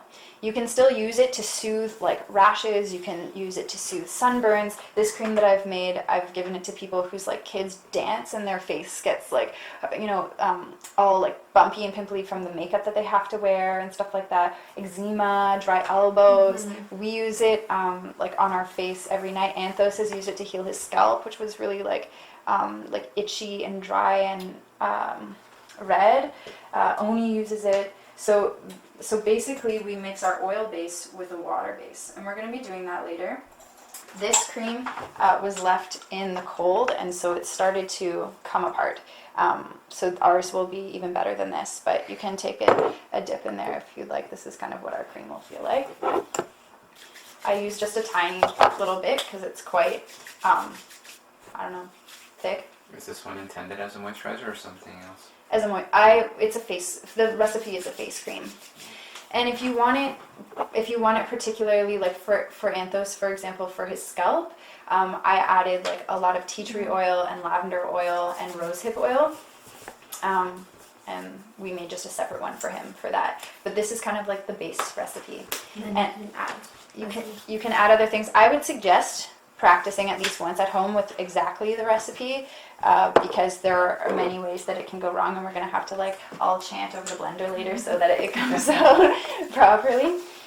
But to start, basically we just boil down the wax, the oil, and the other oils. So I'm going to do that in this pot here. So Carly, where did you get your beeswax, did you say? I got it at Healthy Planet. Oh yeah? Yeah. The 104 Tendon Queen? Beeswax? Yeah, but I don't go, like, I use it on a regular basis, Right, don't go through it. but I don't go through it very much. So this all cost me like maybe $10 or $12, plus a little bit more. It was in a big chunk. And then you put it into, is the ice tray that you were saying? Yeah, with coconut oil. I line the ice tray with coconut oil first, and then... And what did you melt it in? That's I've ruined numbers of pots with beeswax. But the trick is if you melt beeswax down and then you put oil in it afterwards, it's fine. So actually, I melted it in this. I put it in here, and then I hung this into a pot, almost like a double boiler. Right. And I melted it down in here, and then afterwards I melted oil in here. Okay, so I was able to scoop up all the remainder. Cool. And then you poured it into the tray and you let it cool in those little 1 ounce. Okay, wicked. Does the water need to be boiling temperature? Or what's the melting point for the beeswax? I had it, like, it was bubbling. Yeah, okay. Yeah. Yeah. That's so cool. I found it's a good idea to have a dedicated container for your beeswax because it's a pain to clean up. So just go to the thrift store, buy a pot, or if you can find a silver, like a stainless little pouring thing, or stainless measuring cup. That's 1,000. Yeah. Really cool. Yeah. So the recipe, I'll get out in a second. Basically, what we're going to do right now is melt down our oil base. Later, we're going to add our water base and our essential oils, and you have to mix them together at high speed so they emulsify and that they make this like beautiful fluffy cream. And if it doesn't work, that's okay. It'll be also still medicinal. So I take, it's half an ounce of beeswax, 3/4 of a cup of some type of like liquid oil. So you might find your favorite. There's apricot oil, there's avocado oil, there's like macadamia nut oil, there's all sorts of, and these are all just kind of relatively good price, like fairly priced oils. Then there's like rosehip oil and like argan oil and crazy stuff like that I would never make a whole jar of oil like that with, because that would cost me like hundreds of dollars. Argan oil? Argan oil? Argan? Yeah. Right? Emu oil, that kind of thing. Emu oil is really good. Yeah? Yeah, it's good for like burns and healing. Okay. My cousin, she got burns. Like she was at like a magician show and like a trick went really bad, and like she got like her face was completely burnt, like 3rd degree, like half her body, like it was terrible. Oh my And she God. just kept putting emu oil all over her body, Oh, and she's wow. like completely fine, like no Wow. scars or anything. Holy smokes. But like it's very, very expensive. Evening primrose? Hmm? Did you say evening No, primrose? emu oil. Oh, sorry. What is emu oil? I don't know how you get it. I don't know. Is it from like an emu? It must be extracted from their glands. That's in what I'm some way. thinking. But yeah, like it was like a tiny little Not for bottle vegans. is. Yeah. So then we add 1/3 of a cup of a mixture of these two oils. Coconut oil is amazing oil. It's been used in like tons of different cultures for like skin health, hair health. It's just like has a I've whole heard host some, of some amazing things about coconut oil lately. Like even to like whiten your teeth. Yeah, and stuff. oil pulling. Ah, oil pulling. Yeah. Yeah, we use oil pulling at our house. So that's cool. This is St. Francis that I didn't know that they What had does it, sorry, coconut. oil pulling when you gargle it? Are you, Yeah. and what does it Mix do? with What are the benefits of oil pulling? It nourishes because the bones actually feel off of fat. So you're able to nourish the bones basically like giving them food. But the trick to oil pulling is to do it for like 20 minutes because currently it takes up to 10 minutes just for the enzymes in your saliva to break down the active constituents of the coconut oil. And then the remainder of the time is when it's actually working their magic on your teeth. So it's, okay, so. Yeah, the rest and of it's not it- just coconut oil. You can do it with other oils as well. I didn't have coconut oil for a while. I was using sesame oil, which I actually use a lot because it's very heavy. Yeah. And for Vata doshas, then now you're better. The heavier quality is important for those with a light dosha. So I use that one. Then I also put in like a drop, just one single drop of like an essential oil as well. Usually I use lemon, Oh, nice. something else. Yeah, fennel, whatever you want your mouth to feel like, taste like. Well, I think like coconut oil is like antimicrobial too, right? So that's why it's good. Microbial. So that's why it's good for like the teeth as well. It gets rid of the bacteria. Unbelievable. And the last ingredient that we will use in this half of the process is cacao butter. Have you guys used that before? Basically, it's from the chocolate, like the cocoa bean, the chocolate plant. Yeah. And it smells like chocolate, and it's very fat though. Like it's basically like rubbing deer lard on your body. Yeah. It's pure fat. I make chocolate all the time, so I use this stuff. Oh, that's what you used to make. Where do you get Oh, yeah. this? We use that at my work too. We make hot chocolate. Health food stores? Health food stores? Yeah, Healthy Planet. Okay, I was gonna say it's that. really overpriced. So So a Healthy Planet, Carly, you can get like the grapeseed oil. Yeah. Or, like, Yeah, totally. that's wicked. Everything. So expensive. I've seen it at like Winners a lot. you know what? Winners and those other stores like Winners. Yeah, to my like Home surprise, Sense. they have. You find these little odd, nice finds in Yeah, there. that's That, so but it's strange. completely random. Like you'll never. Yeah. They don't have like section for this and this and this. It's just these little random They health have a food brand things. called like Prana or something. Yeah. That has, yeah. And then the funny thing is, like they not always, but a lot of times they're actually like super cheap. Yeah, like I've seen tubs of coconut oil like that size for like $15. Whoa. I got one for $10 Yeah. at 14 ounce.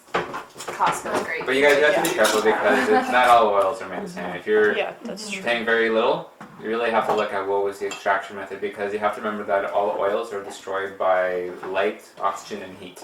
So if the extraction method was high heat, And it now says you don't have the pressed. values of the oil. So if it's cold pressed, it's good. Usually cold press is around up to 40 degrees Celsius, which technically is not cold, but that's what the industry considers standard. Yeah, but if It's like it's that Nativa organic. yeah, Nativa's a good one. Yeah. It was When- like $10.99, I think. My favorite is Maison Orfait. I've tried so many coconut oils and just the texture and the flavor of it Beeswax. feels so I'm pure. okay with. So the thing about the cacao butter is that if you put too much of it, it will start to granulate like after your cream has been made, which is fine. It's just like little balls in your cream. Exfoliant. Totally. Isn't that fancy cream that I've got? Don't you want to buy it? So basically, in this recipe, I'm doubling the recipe, but you want to have 1/3 of a cup of a mixture of these two, and definitely with like at least half of it being coconut oil. So we melt it all down, and then it's important we have to let it get to room temperature again. because only then can we know if it's like the right consistency that we want. Basically, it needs to be like oozy snot.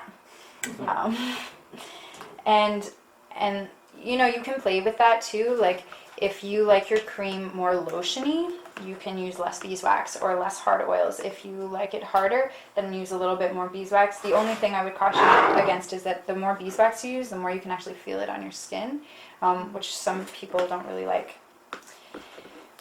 I do feel like I need to stop just because whenever I make medicine, and this is something that I've been doing since this morning today, but I always try to like open it with some sort of intention. So like I light a candle and I call in the spirits of the plants. I call in like my own personal connection to spirit, or whatever that looks like for you. Maybe it's just like calling in like yourself to be fully present, because I believe that whatever we're holding we put into our medicine, and then that also can come back out in the medicine.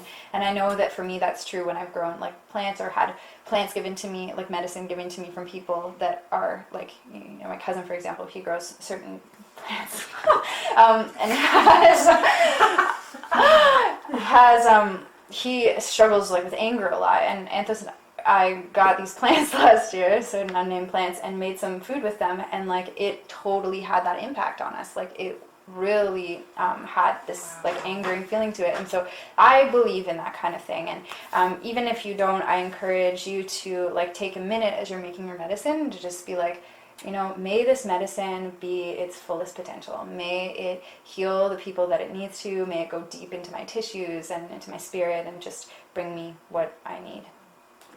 So may that be true for this medicine. The best is making medicine with children and having them call in like all the magic. They're like, mountains and rivers. This one girl was like, birth, that's pretty magical. Oh, wow. But I kid you not, the medicine that I make with kids is the medicine that people like the most.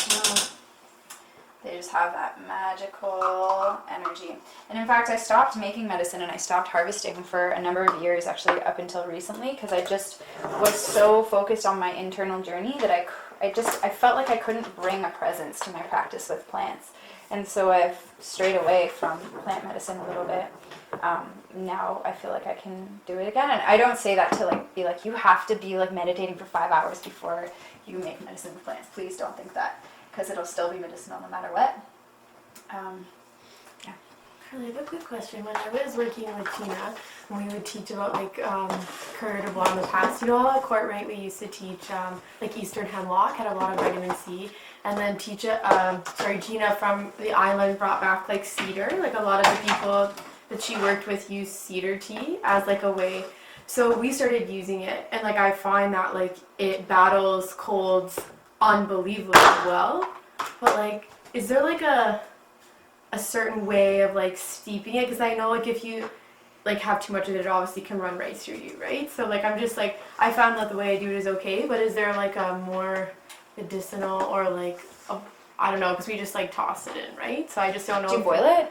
It's just like hot water, and then I just take like fresh boughs and like I just put it in and I leave it. And I don't know how long would be a good time. Like the longer you leave it, like the pinker the tea gets, right? And the more like flavors there. And I don't know how long you can keep it, but I just find that like cedar works so unbelievably well. It was probably like my first connection into Awesome. yeah, and I use it, like I swear by it. Like if I'm at work and I see a cedar tree, like I pull over my truck and like, just give me a few minutes, and like I just sit Oh, wow. and yeah. So I don't know if you've ever worked with it or. Well, first of all, I just want to say that type of relationship is so amazing, and I feel like each person will develop like they're called plant allies. So basically, plants that like your body needs or that somebody in your life needs I believe will kind of like resonate for you, or they'll like pop out a little bit more. So cedar for you sounds to be like, and also like your first time, you know, like that your first like so that's really cool. And cedar is like one of those things where it's got the texture of it makes me say that probably boiling it would bring out more medicine, but because it's got so many volatile oils, I think steeping it will also bring out the medicine as well. So So, and then also I've heard stories about cedar being toxic at certain. Yeah. Like, yeah. So. I so don't know far. how. Yeah, I would say just follow your gut. Yeah. And Okay. So far it's research been it more, good. Yeah. Okay. Yeah. Yeah. It's pretty amazing. That's awesome. Thank you for sharing that story. Yeah. That's wicked. Nettle is like Nettle's my cedar. Mm-hmm. Stinging nettle. I love that. Love that plant. What sorts of properties does it have? Or- It's like the superfood. I'm so shocked that not more people use nettle. It's like packed with tons of minerals, tons of vitamins, vitamin C, B vitamins, but it's also like an amazing herb for your kidneys. The root of it is used for like prostate health in men. But basically it's just like, and really good for your blood. So if you're like pregnant, you need to build blood, but also if you have like conditions of conditions of like toxicity in the body, it's good for that. It's like amazing. The stings of it are good for like inflammation in your body. So people if they have this is funny. So it's called urtication, and if you have like inflammation, like arthritis, or even like organ inflammation, like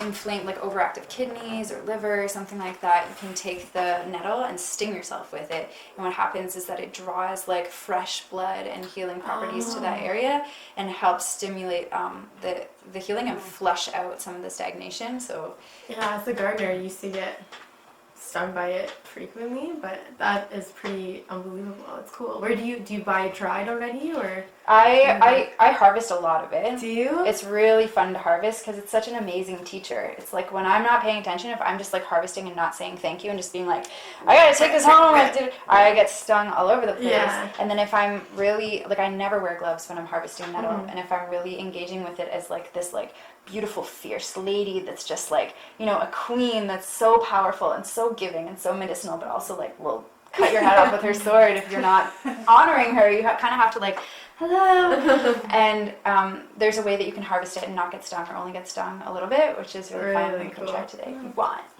I would. Yeah, I want. Yeah, me Okay. too. Yeah? Yeah, when I've tried before, like some of the city beds when you have to kind of pull away, and yeah, sometimes they're trickier than others, so Yeah. that would be fun to try. It's awesome to just sting yourself with it too, just to like, sometimes I do that is like, when I go harvesting, I usually try to give an offering, like I'll take a piece of hair, or like I'll give some herbs that I've like dried or something like that. But with nettle, sometimes I'm like, this is like really intense, I don't recommend doing it, but sometimes I'll just like sting myself with it to say like, thank you, you know, like I will sacrifice a little bit of pain in order to take from you. So Pretty cool. yeah, I think we should break for lunch because it's 10 after 1. Elderberries They with stain dark your purple. clothes. Dark purple, they stain your clothes, yes. And your tongue, maybe. And your tongue, totally. Well, purple and blues are some of the least commonly colors found in nature. David Wolf actually made a whole appendix on what the colors are good for. I can't remember what he said about purple. Oh, Um, I would love to see that. Dark colors like purple and blue are full of antioxidants. So beyond anything else, elderberry is a really powerful antioxidant, which also makes it an amazing immune boosting herb. But specifically, elderberries are anti-flu, and they have an ability to like inhibit the flu virus from getting into your cells. So like all the different antivirals and antibacterials like in your body, they work in all sorts of different ways. Some are like little fighters with their swords, some are like, you know, detoxify you, some sweat things out, that kind of thing. But elder has like the elderberry specifically has this ability to inhibit it from getting into your cells. I don't know if that's every single last influenza virus, but I know that ever since I started drinking elderberry syrup, I have been basically flu free. So syrup is a really fun way to work with herbs. You can make syrup out of basically anything. You can make syrup out of onions. You can make syrup out of rose hips. You can make syrup out of apple, out of pear. Anything that you want to preserve the medicine and make it sweet and delicious, syrup is the way to go. So we're extracting, we're making a decoction. I'm going to leave this on low heat, actually maybe even a little bit more, so that it can simmer down to concentrate while we're out in the woods. And then we're going to strain it and add honey. So basically, however much water we have, we're going to add the same amount of honey. And because the sugar content will be so high, it will last for a lot longer than a tea. And some people add a little bit of tincture, a little bit of alcohol to their elderberry syrup, but this is amazing. The kids love this, your family, everyone will drink this, and you can have a tablespoon of it every day, and then if you're sick, you can have a teaspoon of it every like hour, and it's just like the most delicious and nutritious syrup. So I'm sorry you guys didn't get to see me put the elderberries in. I'll send you the recipe, but you will be going home with a jar of elderberry syrup. Can you just show us what they look like? I don't think I've actually, that's one thing I No, haven't me played with. neither. And is there any elder that will pass along the way? I will keep my eyes open. There are tons of elders in Brampton though. Oh, okay. Along Queen Street, if you're traveling east on Queen Street, that like basically all the backyards in between the road and the backyards are lined with elders. They have like white umbel flowers that kind of look like little sprinkly umbrellas, and their flowers have different medicine to the berry. Their flowers are diaphoretic, so they are also really good for colds, but they help you sweat out your fever. Yeah, elderflower tea. elderflower tea, totally. Yep. A lot of like elderflower juices. And I think that's just like a European thing. Oh, I'm so telling you guys the elder story on the way there. Elderflower apparently also lightens skin, so people get really into that around like age spots and just lightening your skin. In Germany, the elder plant, like black elder, is a sacred plant for some of the like in their folklore, and basically, it's thought to hold the essence of this goddess named Frühau. Do you know? Am I saying that right? Okay. So Frühau, I've been told, is the goddess that protects children and also connects people to the other world. So she's kind of like in between people and the ancestral realm, and then she's also like there to protect the children. And so people traditionally would have planted elder at the corner of their houses, and I know this because when I was living down at Rosemary Gladstar's place, she had this beautiful elder tree that lived in the like bottom of her garden. And I was gardening one day, and I was like, you know, I really wish I would have a song for harvesting plants, and because I feel like I have a song for everything, for lighting fires, for like getting kids to do stuff when they're being lazy and that kind of thing. And so this song came through, and it was like very, very chill. There were no words. It was just like mba, and it was like ooh yeah yay, ooh yeah yay, ooh yeah yay, ooh yeah yay, ooh yeah yay, like very like tribal kind of. So I was singing the song, and a couple months later, a friend of mine came up from California and basically told me that a friend of his had had the exact same experience on the other side of the country, sitting with an elder and coming up with this song.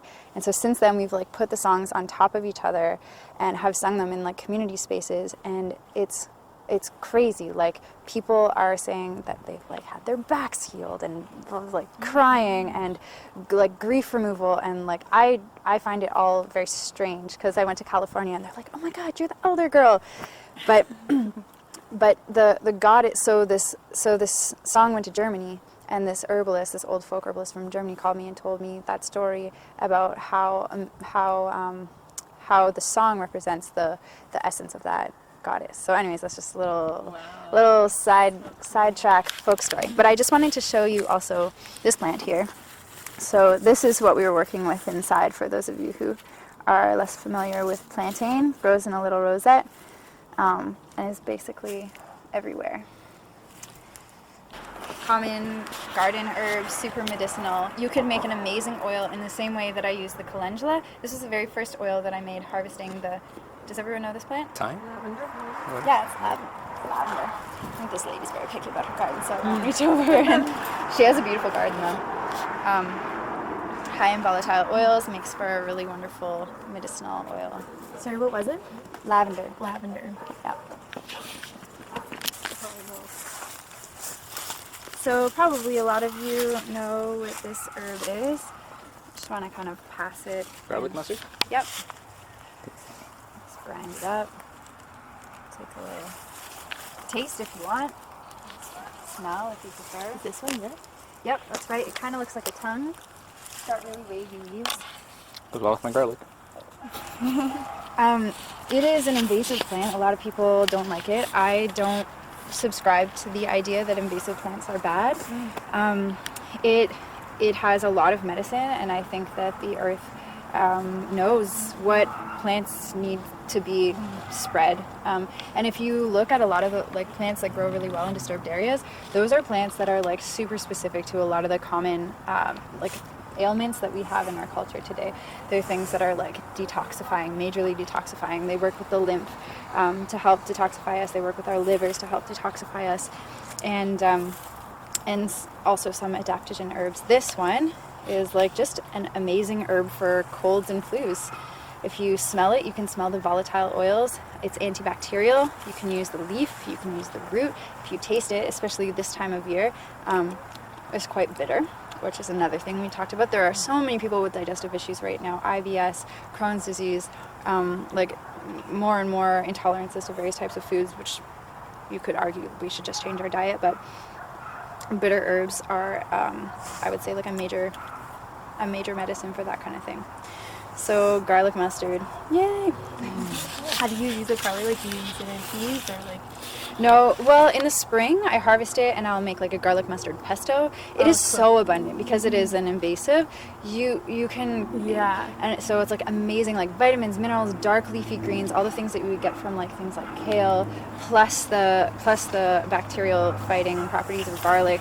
It's awesome. Like, you could cook it up in salad or in stir fries, put it in your salads. You can make a herbal vinegar with it. That's A amazing. guy I work with, he's just put on like a very specific diet by his doctor, and so he's not allowed like sodium, so he's been experiencing like different herbs just for like flavor, and his doctor suggested using this as something, and he's been using it as like a marinade on like steaks and like chicken and stuff. Yeah. You can just throw it in like a balsamic and olive oil and a salad dressing. Like, I think he has it like dried, so use it as like a dry rub for his meats. Yeah. To add flavor. Still is. So that's this with the nettle that I put on the kale chips. I just dehydrated it. You can also dry things out just by hanging them or putting them like very like cautiously in the oven, and crumble them, and then you have a dried powder herb. It still has all the medicine in it. He said he uses it as like an alternative to like a garlic salt. So he uses this now. Cool. Amazing! What a smarty pants. I can tell him I saw it. We were talking about plantain earlier. I found that to eat it like as part of a salad, it's quite horrible. Would you like eat it by just like not necessarily boiling it, but maybe steaming it, more like you would maybe spinach or something like that? When do you harvest it? Well, I've done it like all year round. Okay. I actually quite like the taste. Yeah. I think the only thing that's problematic to me is like the stringiness and the texture. But I have only actually really ever used it raw. You could probably steam it. So what time of the year does it taste best? Spring. Okay. Yeah. So this is, sorry, say that again. This is the best of spring? Yes, this is the best in spring, but you know, because it's from somewhere else, I'm not really sure exactly if it follows the same arc of like energy as the plants do that are native to this area. So garlic mustard, I haven't seen like research on, you know, but just my intuition says spring is when to harvest the leafy greens. But I did make garlic mustard chips out of garlic mustard that I harvested this time of year that I have at home. I would love for you guys to try and see if they're any good. I'm all about the chips. So this is a pretty amazing, maybe my favorite plant in the whole world. This is the stinging nettle. So you can come take a look at it. It's like, I was so shocked to find this enormous patch of it because I haven't lived anywhere with a lot of nettle for a while. But you can see all of the little hairs, and you know, there's like different subspecies of nettle. Some have longer leaves, some have shorter leaves, some have way more spikes, some have way less spikes. I tend to like it when they have more spikies because I think that makes them more badass. But inside the spikes are formic acid, so basically it's the same thing that red ants have in their sting. And so it's also medicinal, like I was telling you guys earlier. But when you cook it or when you put it in hot water, when you dry it out, most of that goes away with it. Definitely when you cook it, all of it goes away. And then The stalks, the like fibers in the stalk make for an amazing natural fiber. So if you're into like making rope or cordage or even like making baskets or anything like that, you can do a pretty simple twist of the fibers of this plant. You might get a couple stings. But Oh, the you didn't mean root is fibers done. for like eating then? No. Just Like to be clear. yes. Okay. Don't eat the stalks. They won't taste very good and they'll sting your mouth. So the way that I know to harvest nettle is like after, telling it how beautiful she is and how much I honor her ferocious gorgeousness. The palms and obviously the tips of our fingers are a bit more callous than the thinner parts of our skin. So you can usually pick nettle and even touch the spikes with these parts of your fingers and not get stung. And so I'll usually just go in like that and pinch it off really quickly. But some people like to fold the leaf because there's not a lot of spikes on that side of the leaf and pick the leaf like that. If you'd like to feel, is there anybody that hasn't been stung by nettle before? Do you get stung by? I haven't. Do you get stung by the leaf or the shaft? It's or by both? wherever there's these little white hairs. See those white hairs? That's what has the formic acid in it. So But not the leaves themselves. no, just the hairs. So if you wanted to sting, But there's also hairs that pop up on the top of the leaf as well. yeah, just less. I find that I don't get stung on the top of the leaf. So if you wanted so to try what it, you pulled you there just- still has. Yep, this still has sting to it. Stinging on it. Yeah. Wait, you don't want it to sting you, or you do want it to sting you? That's Stings you, it brings. If it stings you, it hurts. So normally when I'm picking it, I'm trying not to get stung. But also it brings, fresh blood to the area. I mean, it's not really that useful if you just get it stung here, but if it's at like your joints or a place of like wounding, it can be kind of useful. I've heard of it like being used to hit people like over top of their kidneys to help like revitalize their kidney energy, which tends to be quite like deflated, I guess, in our culture because of all of the stress, basically. So that's stinging nettle.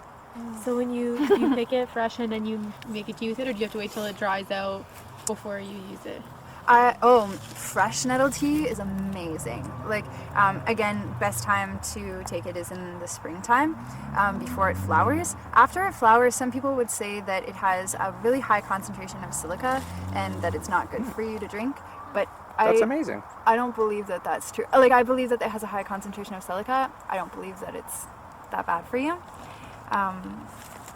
Yes. Silica's like so missing in our diet. And, for strong nails, hair. Absolutely. Skin. Teeth, bones.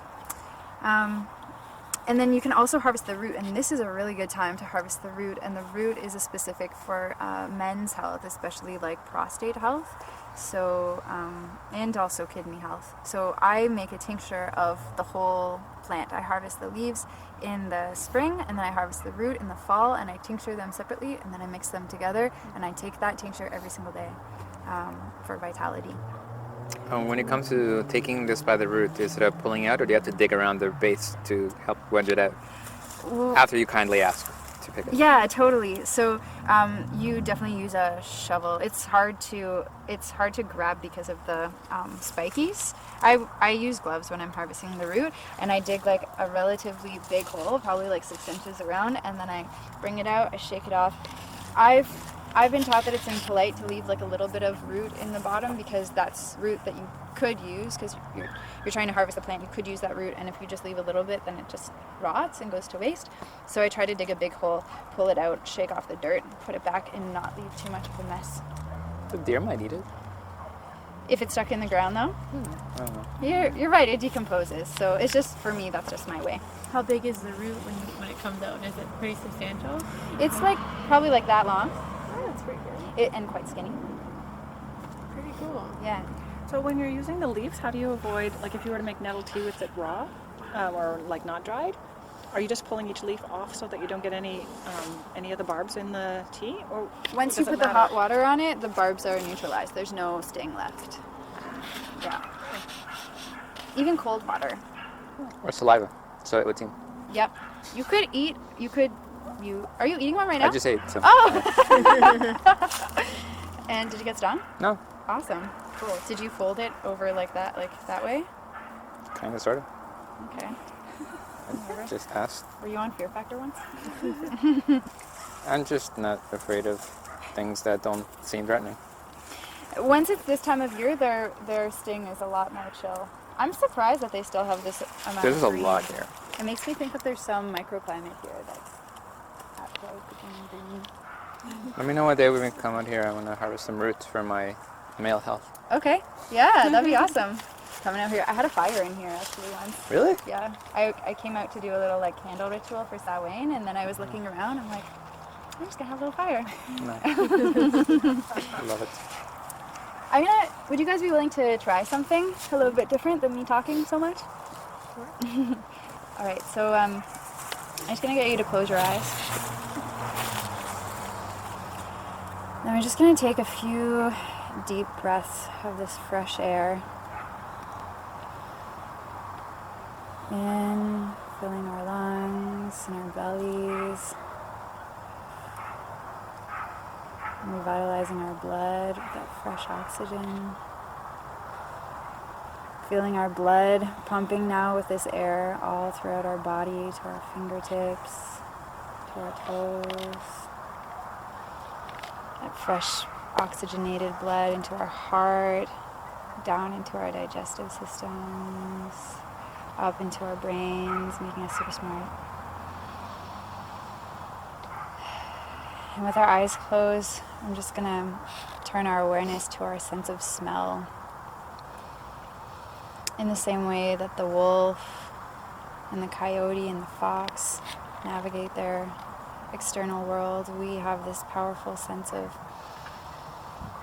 smell in our noses, and maybe just paying attention to the subtle smells that you can pick up. Maybe it's the garlic mustard under our feet. Maybe it's your own perfume.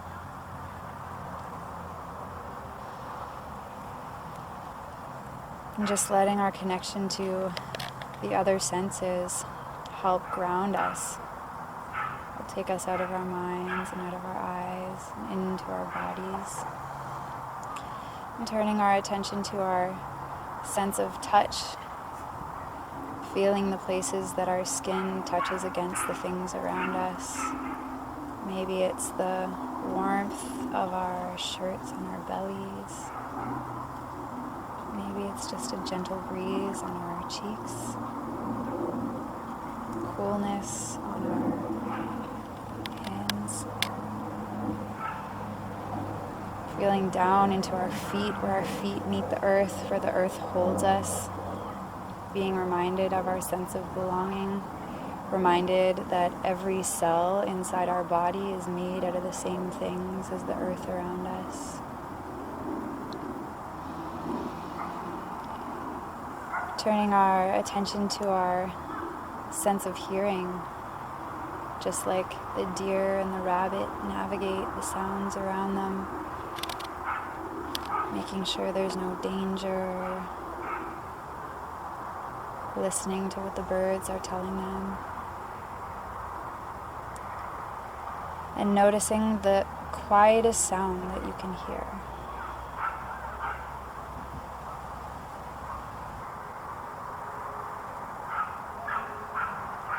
Noticing the sound that's furthest away from you that you can hear.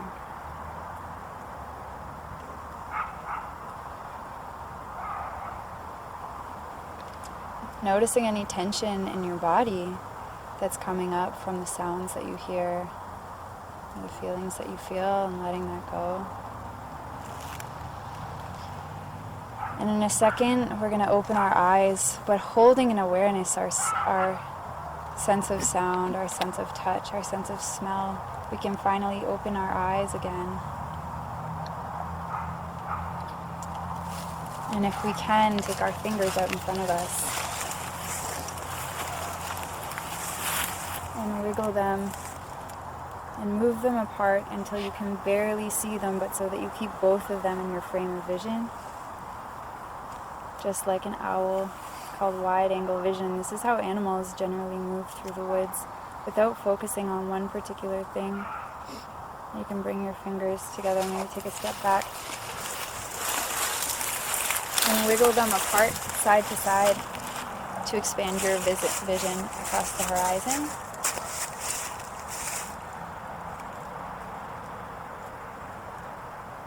And then putting your hands down. So now we're in our senses. Now we are like the plants that grow on this land. Now we are like the animals that move on this land. I would invite you to tap into that intuition that we've been talking about today, that inner knowing, that inner feeling of nervousness or excitement, and just allow that to guide you to a spot on this land where you can just be in silence and observe in your senses for a very short amount of time. And I will call you back with a crow call, but I'll just invite you to walk in silence in your senses, just observing the land. Maybe you're drawn to a plant, maybe you're drawn to a nest, and just take a minute to just breathe on your own in this beautiful park. So that practice of checking in with your senses and going out and sitting just still in nature is really an ancient practice of connecting to the land called the sit spot. And it was a very short moment, but I just wanted to share that with you because this is a workshop on wild medicine. And I think that we often get caught up in the like, okay, how is this herb good? Like, what is this herb going to do for me? How does it work exactly? And like, what, like my digestive system, this one, which I feel is so amazing to explore and so heady. But there is a medicine inherently in just being in nature. Mm-hmm. And like, that's an obvious like cliche thing to say, I think. But what I love about it is like, you actually don't even have to do a sense meditation. You don't have to be in a good spot. You don't have to have an intention. If you just walk through the woods, it's like the land has a magnetic pull and it strips certain things off of you. And I really like to remember that because sometimes I'm like, oh, I don't have time. I don't want to go out and do a sit spot. Like, I'm not feeling spiritual right now. Like, I just want to watch Netflix or whatever. But if I can just get myself here and just literally walk from point A to point B and look at things, and then the next level is like, what do I smell? What do I hear? Those are such basic medicine tools, especially for our nervous system and stuff like that. So I wanted to share that. There's so much to say and so little time. There's so many plants that we could check out, but I feel like let's get back. Let's finish our preparation so you guys can go home with cute little bottles of things. We're gonna have to be in like super high gear when we get back. Are you guys okay with that? We're just gonna put on some Stevie Wonder and we're gonna chop our little brains out. Long-term kind of project around that is I feel like it's really important to build a relationship with individual herbs to start with.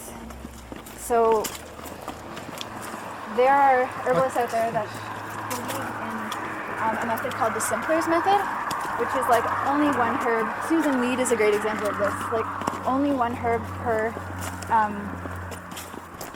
tincture, per formula, because as you start blending herbs, like there's a chance that one might bring you up, one might bring you down, and if you're doing those two things at the same time, it can actually make you nauseous and dizzy and like mess with your mojo.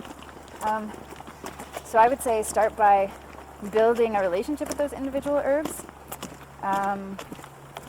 There's also like 3 kind of tiers of medicine. There's like gentle nutritive medicine, so things like nettle, things like raspberry leaf, things like marshmallow root that are just tonifying. And I would say those should be the basis of your formula. And then there's more active constituents that are like medicines that are specifically for your heart or specifically for your blood or specifically for your bladder. And those are to be used in like a lesser quantity. And then in a formula, I'm always adding something, like I said before, that's like a mover, like a gentle mover. Ginger, anything in the mint family, cinnamon, cardamom, those types of things to blend together. But honestly, that's a question that I really can't, I don't think I can get into today. Fair enough. Formulas, yeah. Yeah, it's complex, but that was a nice little summary.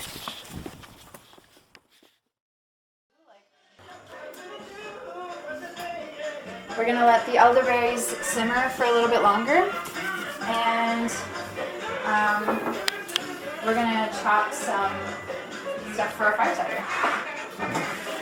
So, in fire cider, we have very, very, very simple ingredients that are all antibacterial, antiviral, and really good for your lymphatic system. And there aren't a ton of herbs that are good for your lymphatic system. And that's like a major thing that you need to move around when you're sick. So onions, tried and true. We're going to cut up that entire onion as well as one other onion located in my kitchen somewhere. So, Sure. Do you want it just like in little cubes. We need somebody to grate all of this ginger. Yeah?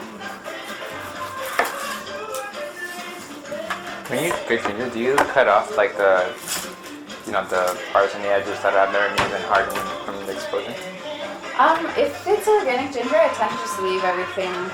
Yeah, but feel free to cut it off if that's your practice. I need garlic choppers. So horseradish is just about the best herb you can possibly use for your sinuses. But it's super pungent. It's another amazing herb for your digestive system. All of these herbs are also really good for like nausea as well that can come up when you're sick. Basically this is like the kick a cold's ass remedy. And we're extracting it in vinegar. Apple cider vinegar. So we talked about oil being, or water being a good extraction method for minerals and vitamins. Alcohol is another way to extract medicine from plants, and that's getting into more of the specific chemicals, the alkaloids and the glycosides and some of the heavier medicines. Vinegar is an amazing menstruum because it does both of those things. It extracts to a degree what alcohol can extract, but then also because it has a higher concentration or higher percentage of water, it takes out the minerals and the vitamins, so it makes for a more nutritive formula. So you're basically making a tincture, like you would find at a store, like you would buy. Usually they're extracted in alcohol, but we're gonna use vinegar instead. This is about the best drink ever. So this is the tea that you put together earlier. Yeah. Okay. It's the fruits of your labor.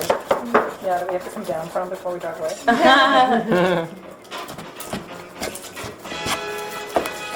Oh my god, it's so good. It's so good.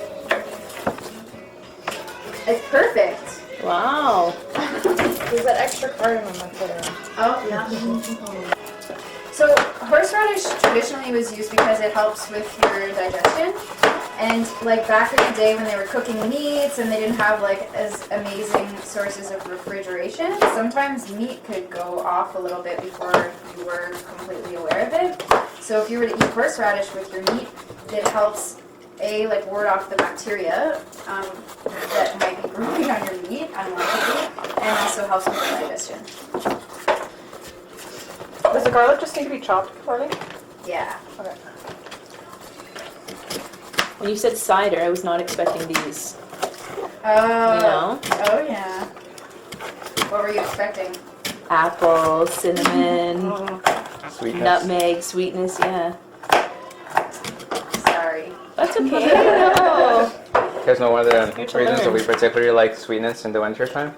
It's because it's coming from the Ayurvedic perspective, that the qualities of winter are cold, bitter, and so bringing in the warmth and the sweetness of things that are more heavily cooked and just more savory and sweet balance the harshness of the elements themselves in our bodies.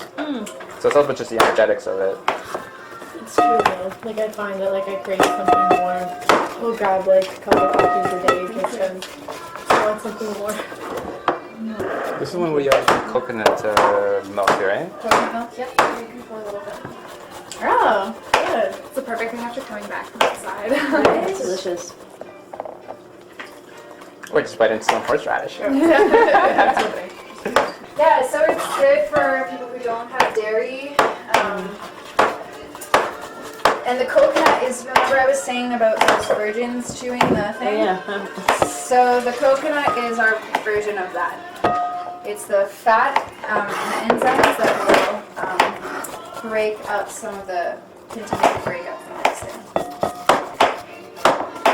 And the same thing is true actually for a lot of like Indian herbs. They're best extracted in milk and fat. That's why chai is always traditionally served with milk, because that's how to extract medicine. I was at a Tamil place for brunch. I went with like a coworker, and they gave us like homemade Indian tea with like milk, and they like swish it back and forth with all these spices, and it was like the most delicious thing I've ever tasted. The first time I had chai tea like this was at Vivian. Oh, I yeah? took a parent and they were Sikh, and she made homemade chai tea, like this huge thermos my of it for the staff. It was amazing.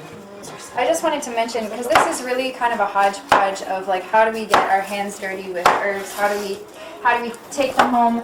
Know a little bit of the kind of science behind it, but also just like, you know, knowing that you are all herbalists and it's all totally your birthright. And even in your cupboards, without having an apothecary, you already have things that are herbal medicines. And I also just wanted to put it out there that I'm planning on facilitating some more like focused classes over the next little while. So I'd like to run one like just on body care. I'd like to run one on tincture making, and I'm also going to be running an 8-week course, like one evening a week, starting in January, February, called The Heart of Nature. So it'll be taking concepts of nature connection, so herbalism, but also like fire making, also like shelter building and tracking and stuff like that, and relating that to our internal landscape. So what is like the way we tend our fire, tell us about how we tend our own fire and take care of ourselves. Well, we'll put it in parts. So it's like 1 part horseradish. Is this how you hold on to it? This Yeah, however, was it, maybe it would be easier in that bowl, so let's transfer the ginger here. So when you take the Deep Immune tincture twice a day, just on its own, or do you mix it with anything, or you just like? I just take it on its own, because it's when you take a tincture, it absorbs best if you put it under your tongue and you just take it straight like that. Oh yeah? But so people that don't like the taste of alcohol, or like recovering alcoholics, or children, that kind of thing, and even just some adults just really can't handle that, it's good to put it just in a little bit of water, and that works. Okay. The way I was telling you earlier, there's a cough syrup that I grew up taking, and it's IV extract and alcohol. And the way I was always taught to take it was with like a teaspoon of sugar. And you just put drops on it, and you take it that way. Oh, cool. It is so bitter and disgusting.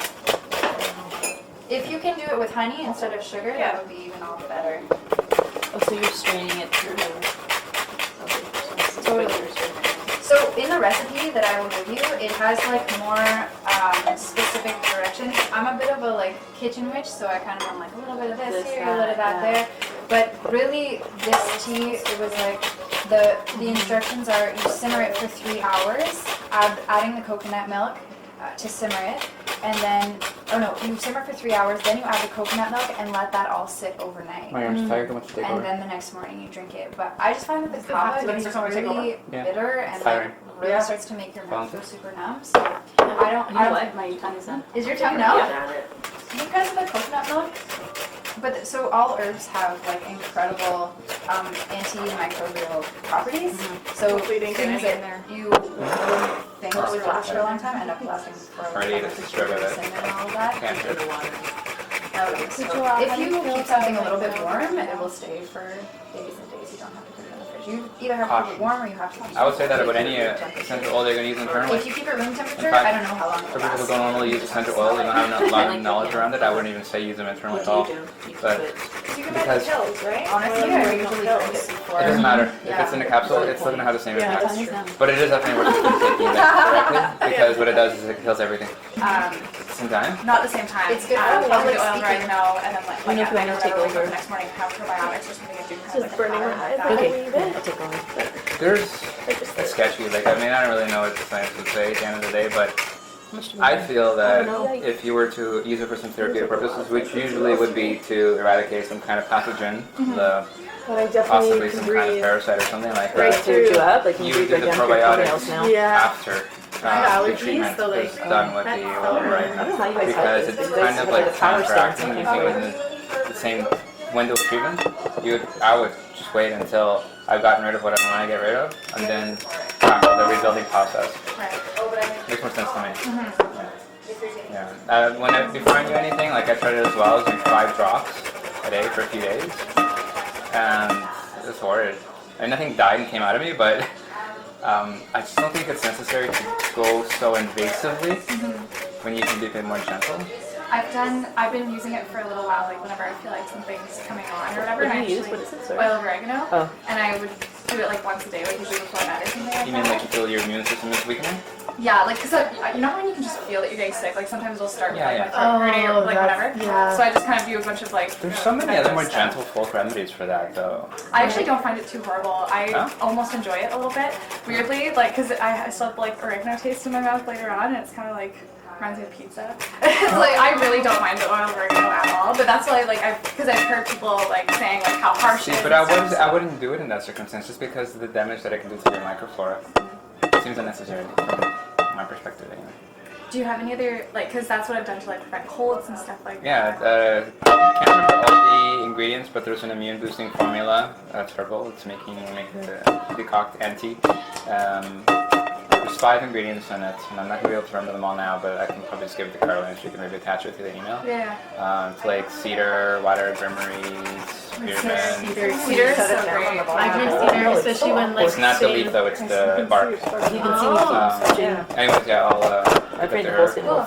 thing. One of the things I always go with is Just unpasteurized honey like this. with bee pollen, and if you can get all the ingredients, the propolis and the wax, all because they all work together, with so like a tablespoon equivalent of that, a little bit of honey, and then a little bit of the other stuff that you have, and then like a teaspoon of cinnamon, and then I'll add in like a drop of Barley? therapeutic grade lemon How oil much as well. horseradish do we need? And just consume that as well, because that's a lot of enzymes to help your body out. We're hoping the end Break is apart near. whatever it is to That's another thing I kind of do is I just do that. Okay. Honestly, all of these recipes too that we're doing today are immune boosting. And one piece of advice that I got from a good friend of mine during that period of time where I'm like, I'm not working with herbs anymore, like it just takes too much effort. She's like, just put herbs in everything. She's like, just put herbs in your salad, put herbs in your salad dressing, steep them in your vinegar, mix herbs in with your salt. You know, make little like packages of salt with like rosemary, because all of the culinary herbs that we use are also immune boosting. She's like, just use them in everything. And I feel like, you know, the difference between having eggs and then having eggs with a little bit of rosemary and thyme on it, it doesn't take that much extra time, but like that over a period of time is supporting your immune system in amazing ways. Even if it's like store-bought Clubhouse brand. Yep. Okay. Yeah. I'll argue that one a little bit. That's like the biggest barrier though. And just because if you take, when it comes to herbs, I think of them as like concentrates in a way, because they're dry, so they are concentrated. And if they're things that have been grown conventionally or just freely spraying shit on it, then you're getting concentrated to that as well. That's one thing I don't like about it. Yeah. Second thing is actually physically compare them, smell them, taste them, something that is fresher and preferably organic versus Clubhouse. Of course. And see what your nose and your mouth tell you, and that'll tell you right there. But just the idea of knowing that you don't have to like go to a fancy store, you don't have to like drive kilometers and kilometers to get the best like grade herbs in order to use them in your diet to a good effect. I mean, you can buy organic culinary herbs And that would be more beneficial than yeah. the organic. Cause They're available at any grocery store these days. So it's, even like I'm thinking bulk barn, but I don't know the quality of bulk barn. their practices when it comes to rotating their stuff, it's stuff doesn't rotate so quickly. That's probably the biggest downfall, or the biggest thing to have in mind is the rotation of herbs where you buy them, because when they sit too long, they lose their quality. Especially if they're ground into fine powder. Yeah. You're better off getting like a spice grinder and then grinding them, getting the whole form of whatever. And when you grind it yourself fresh, it'll last a lot longer. And then store them in your fridge instead of just on the countertop, because when that cool also has a room too. Lots of different ways to do it. I think we're probably gonna. Well, I think we'll probably be okay. So if everyone could grab a jar. There's a couple more on the record player.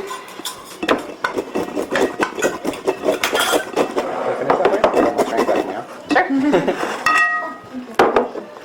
So basically we want 1 part horseradish, 1 part onion, 1 part garlic, and half a part ginger in your jars, to fill your jars. Say that again. And what's 1 part? Like a tablespoon? Well, it's however much your jar is like. So if you have a lot of old folk remedies are in parts, which is kind of annoying at first because they're like, just tell me. But then you're like, oh, you can replicate that at any, like, so if I'm filling this jar, I only need 1 remedy or recipe to fill this jar versus like a big other jar. So you just look at it and you say, okay, there's 1, 2, 3 and a half parts. 1 part, 1 part, 1 part, half part. So I would like just break this up into 4. I would fill 1 with horseradish, 1 with onions, 1 with garlic, and half of 1 with ginger. And then we'll add a little bit of cayenne if you like heat, because this is already a super hot remedy. And in fact, if you're a very, very hot person, this might not be the perfect remedy for you. It might be a remedy that you take home and you share with your family. But if you get cold and you feel like your digestion is slow metabolism or whatever, this is a really, you might want to add a little extra heat. So did that answer your question? Okay, cool. And as you guys, if you decide that you like this remedy, because it's a pretty intense remedy to take at home, you take it in teaspoon doses, or tablespoon, when you're sick, or maybe even when you're not. It's got quite a pungent flavor, but if you decide that you like it, then you can start experimenting with other things. You might want to put like a little bit of burdock root in there. You might want to put turmeric. My friend Chris puts turmeric in his because that's a warming herb as well. So what do you do? Make a tea out of it? Oh, so we're making a tincture. Oh, okay. And in this king, our tincture with vinegar, apple cider vinegar. So I'm going to grab the apple cider vinegar. And then with tinctures, you steep them for 6 weeks. When you're taking the remedy, are you just drinking the vinegar part of it, right? You're not actually consuming the hard stuff, or are you? That's you could if you wanted to, actually. But the recipe says, well, let me let you fill your jars, and then I'll tell you what happens next. So And would it just be like a sprinkle of cayenne if we do that, or like just yeah, I would do like, or a couple of shakes. okay? Let me get that. Smells powerful. It does. It does.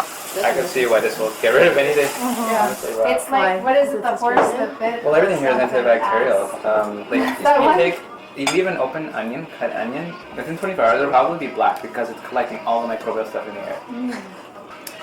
All right, so just a little bit of a recap. We started with our teas, started with our infusions, and like extracting the minerals and vitamins from the leafy parts of the herbs with water.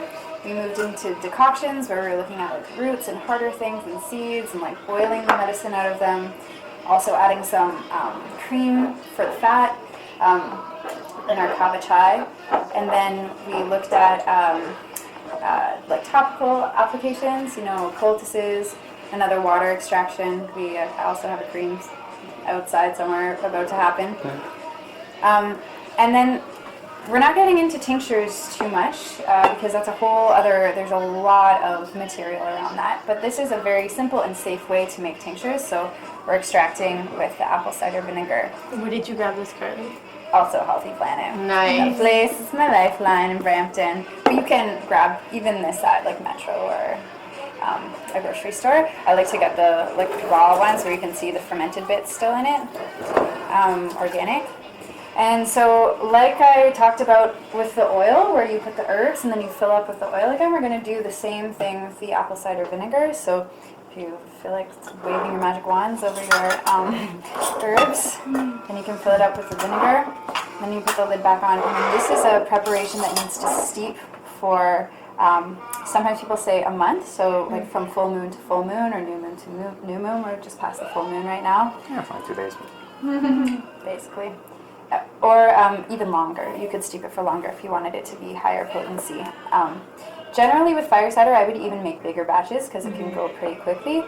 Once you've steeped it for that long, you strain it out, put it back in your jar with the cute little label, and then you take teaspoons of it And, very important, you add honey when you strain it, just to taste. You don't have to, but I highly recommend adding honey. Not now, because it'll all get mixed in with the flavor, and then you can add it to your own taste buds. Kids like it a little bit better if you add honey. All right, cool. So I'll let you guys get going on that. I'm gonna bring the oils back in. And do you just have like a teaspoon at a time, or like what do you do? I would have a teaspoon several times a day when you're sick.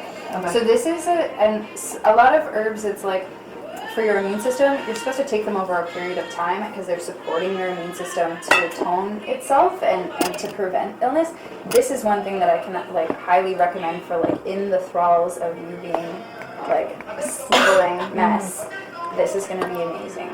This is also really good to, if your like snot is really stuck, you know how sometimes it's like super mucusy, if your snot is really stuck up there, it won't come down. This is an expectorant, so it will help bring the mucus out of your face and into the Kleenex. And then you pour it to a strainer, and then just take that teaspoon and then put it back, or what? You could do that if you wanted to. what do you I do? would recommend, and instructions will be coming via email, that you steep this for 4 weeks. Don't touch it. Just leave it on the counter? Just leave it on the counter. Yeah, like shake it. You can shake it, yeah, definitely. It's okay, not in the fridge. It doesn't need to be in the fridge. Nothing is going to grow in there. Absolutely, there's no way something grows in there. It's not It's good. not from Earth. No. So will this, I know with vinegars the thing rusts, does it matter in a month? Or do we not worry about it? I personally don't worry about that. I know that there's a lot of herbalists that have issues about that. I don't actually think that it's that bad for you. We're talking about the contact with the metal? It's good stuff. Yeah, I'm one of those herbalists that has a thing with that. I do have something that I can suggest if you go want. for it. What I like to do is use the best kind of baking / wax paper that doesn't have like chlorine all in there, and I line the top of it with that paper.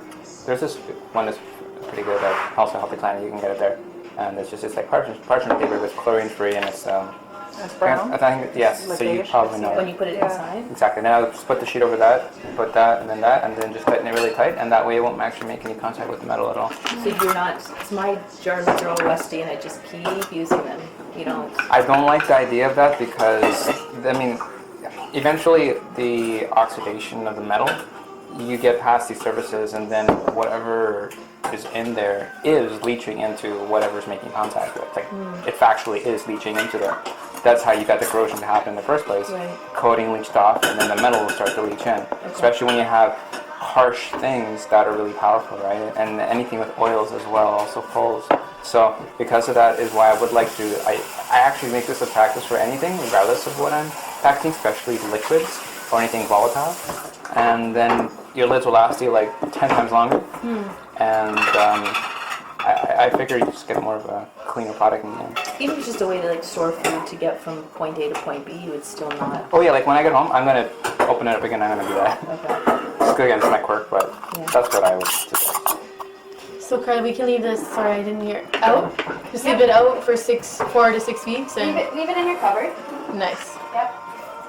And then, okay, so then after 4 to 6 weeks it's been in your cupboard and then you want to have some, You strain it.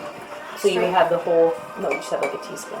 Right? Or is it- I would strain the whole thing Okay. and discard the onions, garlic, and the things inside, the chunky bits. And then you just keep the vinegar, and at that point you put it in the fridge.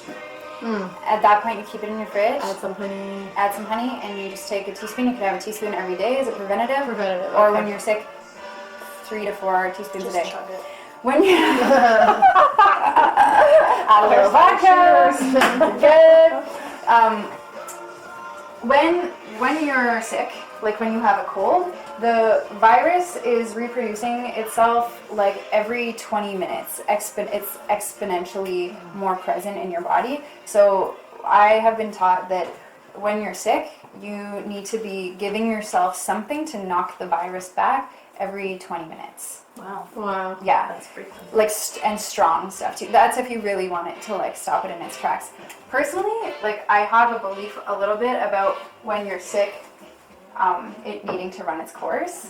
But like most of us can't actually afford to do that because you miss work, you have kids to take care of, whatever. And it also doesn't feel good to be sick, but you know, sometimes when we get sick, I also believe this as well. In Chinese medicine, your respiratory system is related to grief. And so sometimes what I believe is, like, if I've had a really big emotional week or something big happen, sometimes I'll get sick after that. And it feels like it's my body processing physiologically, like the emotional things. Yeah. We call it a healing crisis. Okay. Well, it happens a lot, so I hope it's not After crisis. the emotional resolution. Getting sick. Okay. Can you hold that for you? I think it's good like that, yeah. Or sometimes our body will knock us down because we didn't take time to rest and slow down and take care of ourselves. So sometimes that's the only way our unconscious mind can actually get us to slow down. It's like, okay. So then in those moments, the question becomes, like, do you force your body at that point, or do you just let it be sick, or do you take herbs just to help you with the symptoms?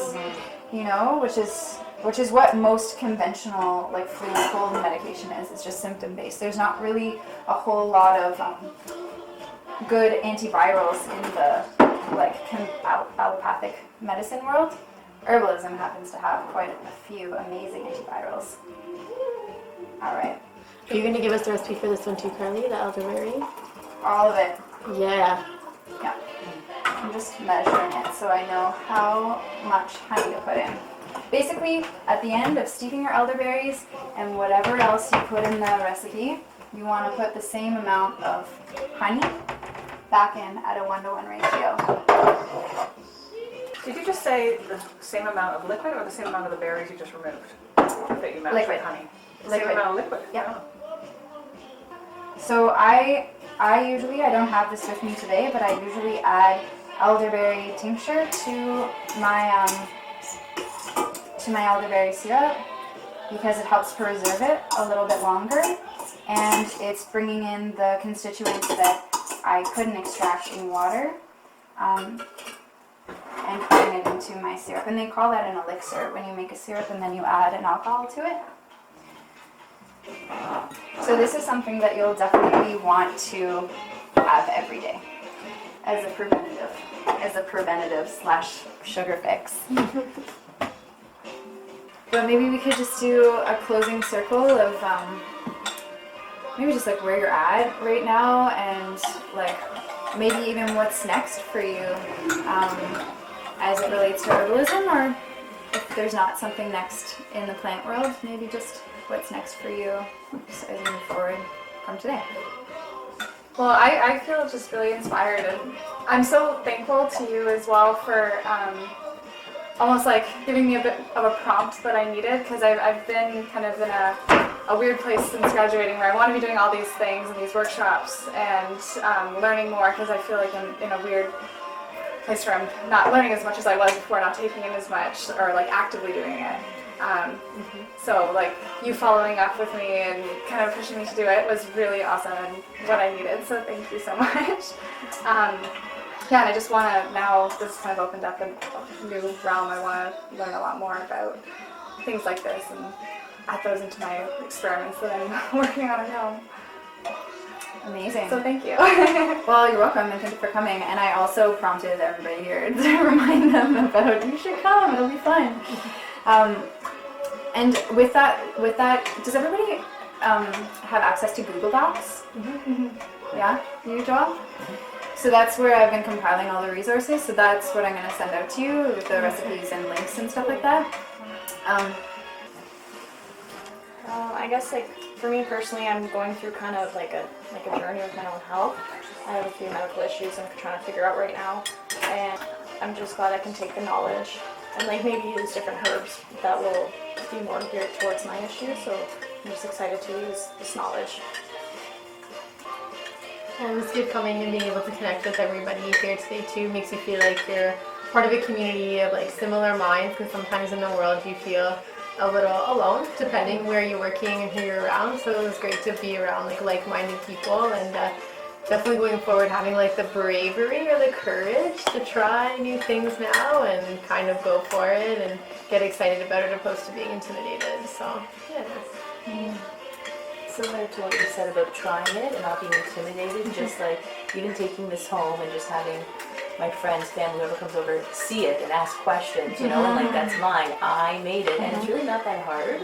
It was easy, and it's very doable, and it's just that, like, someone to give you, like, to open up their knowledge, to give you the push as to, like, you can do this too. You can do this at home with stuff that you probably have at home or have access to close to home. So thank you. Yeah, definitely. I'm totally inspired and totally pumped. Thank you so much. And I think I'm going to be making a lot of Christmas presents. I had a little aha today though, because I realized that like I totally want an apothecary. I have a degree in chemistry. My mom was a pharmacist, so I have this sort of like it's in my history. So it sort of makes sense, and I just want to learn more. I'm so thrilled. Thank you. Send me pictures of your apothecary, because there's nothing better when you have like a bunch of jars of stuff in your house and you are finally given permission to have them somewhere, like, you know, like to take up a cupboard or something like that. I know, I was admiring you've got a whole cupboard devoted to it. It's like, I know. When I lived with my dad, I had like half the kitchen. He's like, no, I'm like, but it feels good, and you can alphabetize them, or you can organize them by like roots and seeds and berries, and yeah. so cool. I love to geek out on that That'd kind be of really stuff. cool to have your own. Yeah. Joelle, what about you? Next time. I'm really glad that I came here and that chance synchronicity altered my plans for that to be here, because I forget who it was I was hearing in the background, but kind of having got all this education and things and what to do, I didn't really start doing this. Yeah, I've felt that way for 3 years. I haven't lifted my ass to do any kind of workshop, and there's so many things like to pick and choose from and do that I always sabotage myself in thinking that, well, I don't have it articulated to this fine craft yet, and some other bullshit excuse, but the reality is, what I saw Carly do for us today, I could do this, and I could pick a number of things to do, so I'm inspired to get my ass up to fear built. Do it! I'll come. These can be like Christmas presents for everybody on your Christmas list, you know?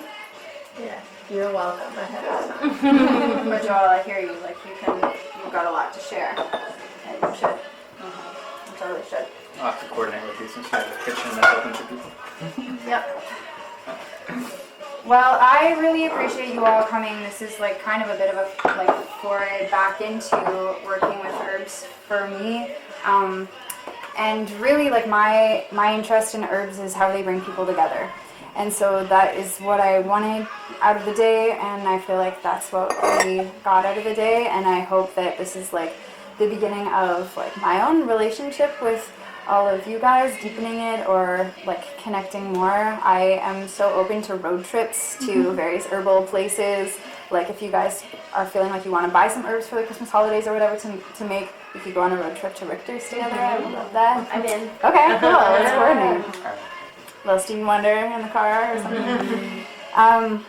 So thank you, and it's like a vulnerable thing to do to share, and I was a bit nervous of like, oh, I don't remember everything and stuff like that. So thank you for like being here in the kind of like the mess, and I really hope that if I imparted one thing today, it's just that like anybody can do this. It is our right to do this, and yeah, may the plants, bring you further on your journey. So, Thank you. Yeah. Okay, you guys are gonna have some elderberry syrup. You should definitely try this. Although I feel bad for fire cider because you're gonna taste a little sip of this and then you'll be like, why would I ever drink fire cider? That's ridiculous. Well, this one is probably more like for symptomatic relief in a way, right?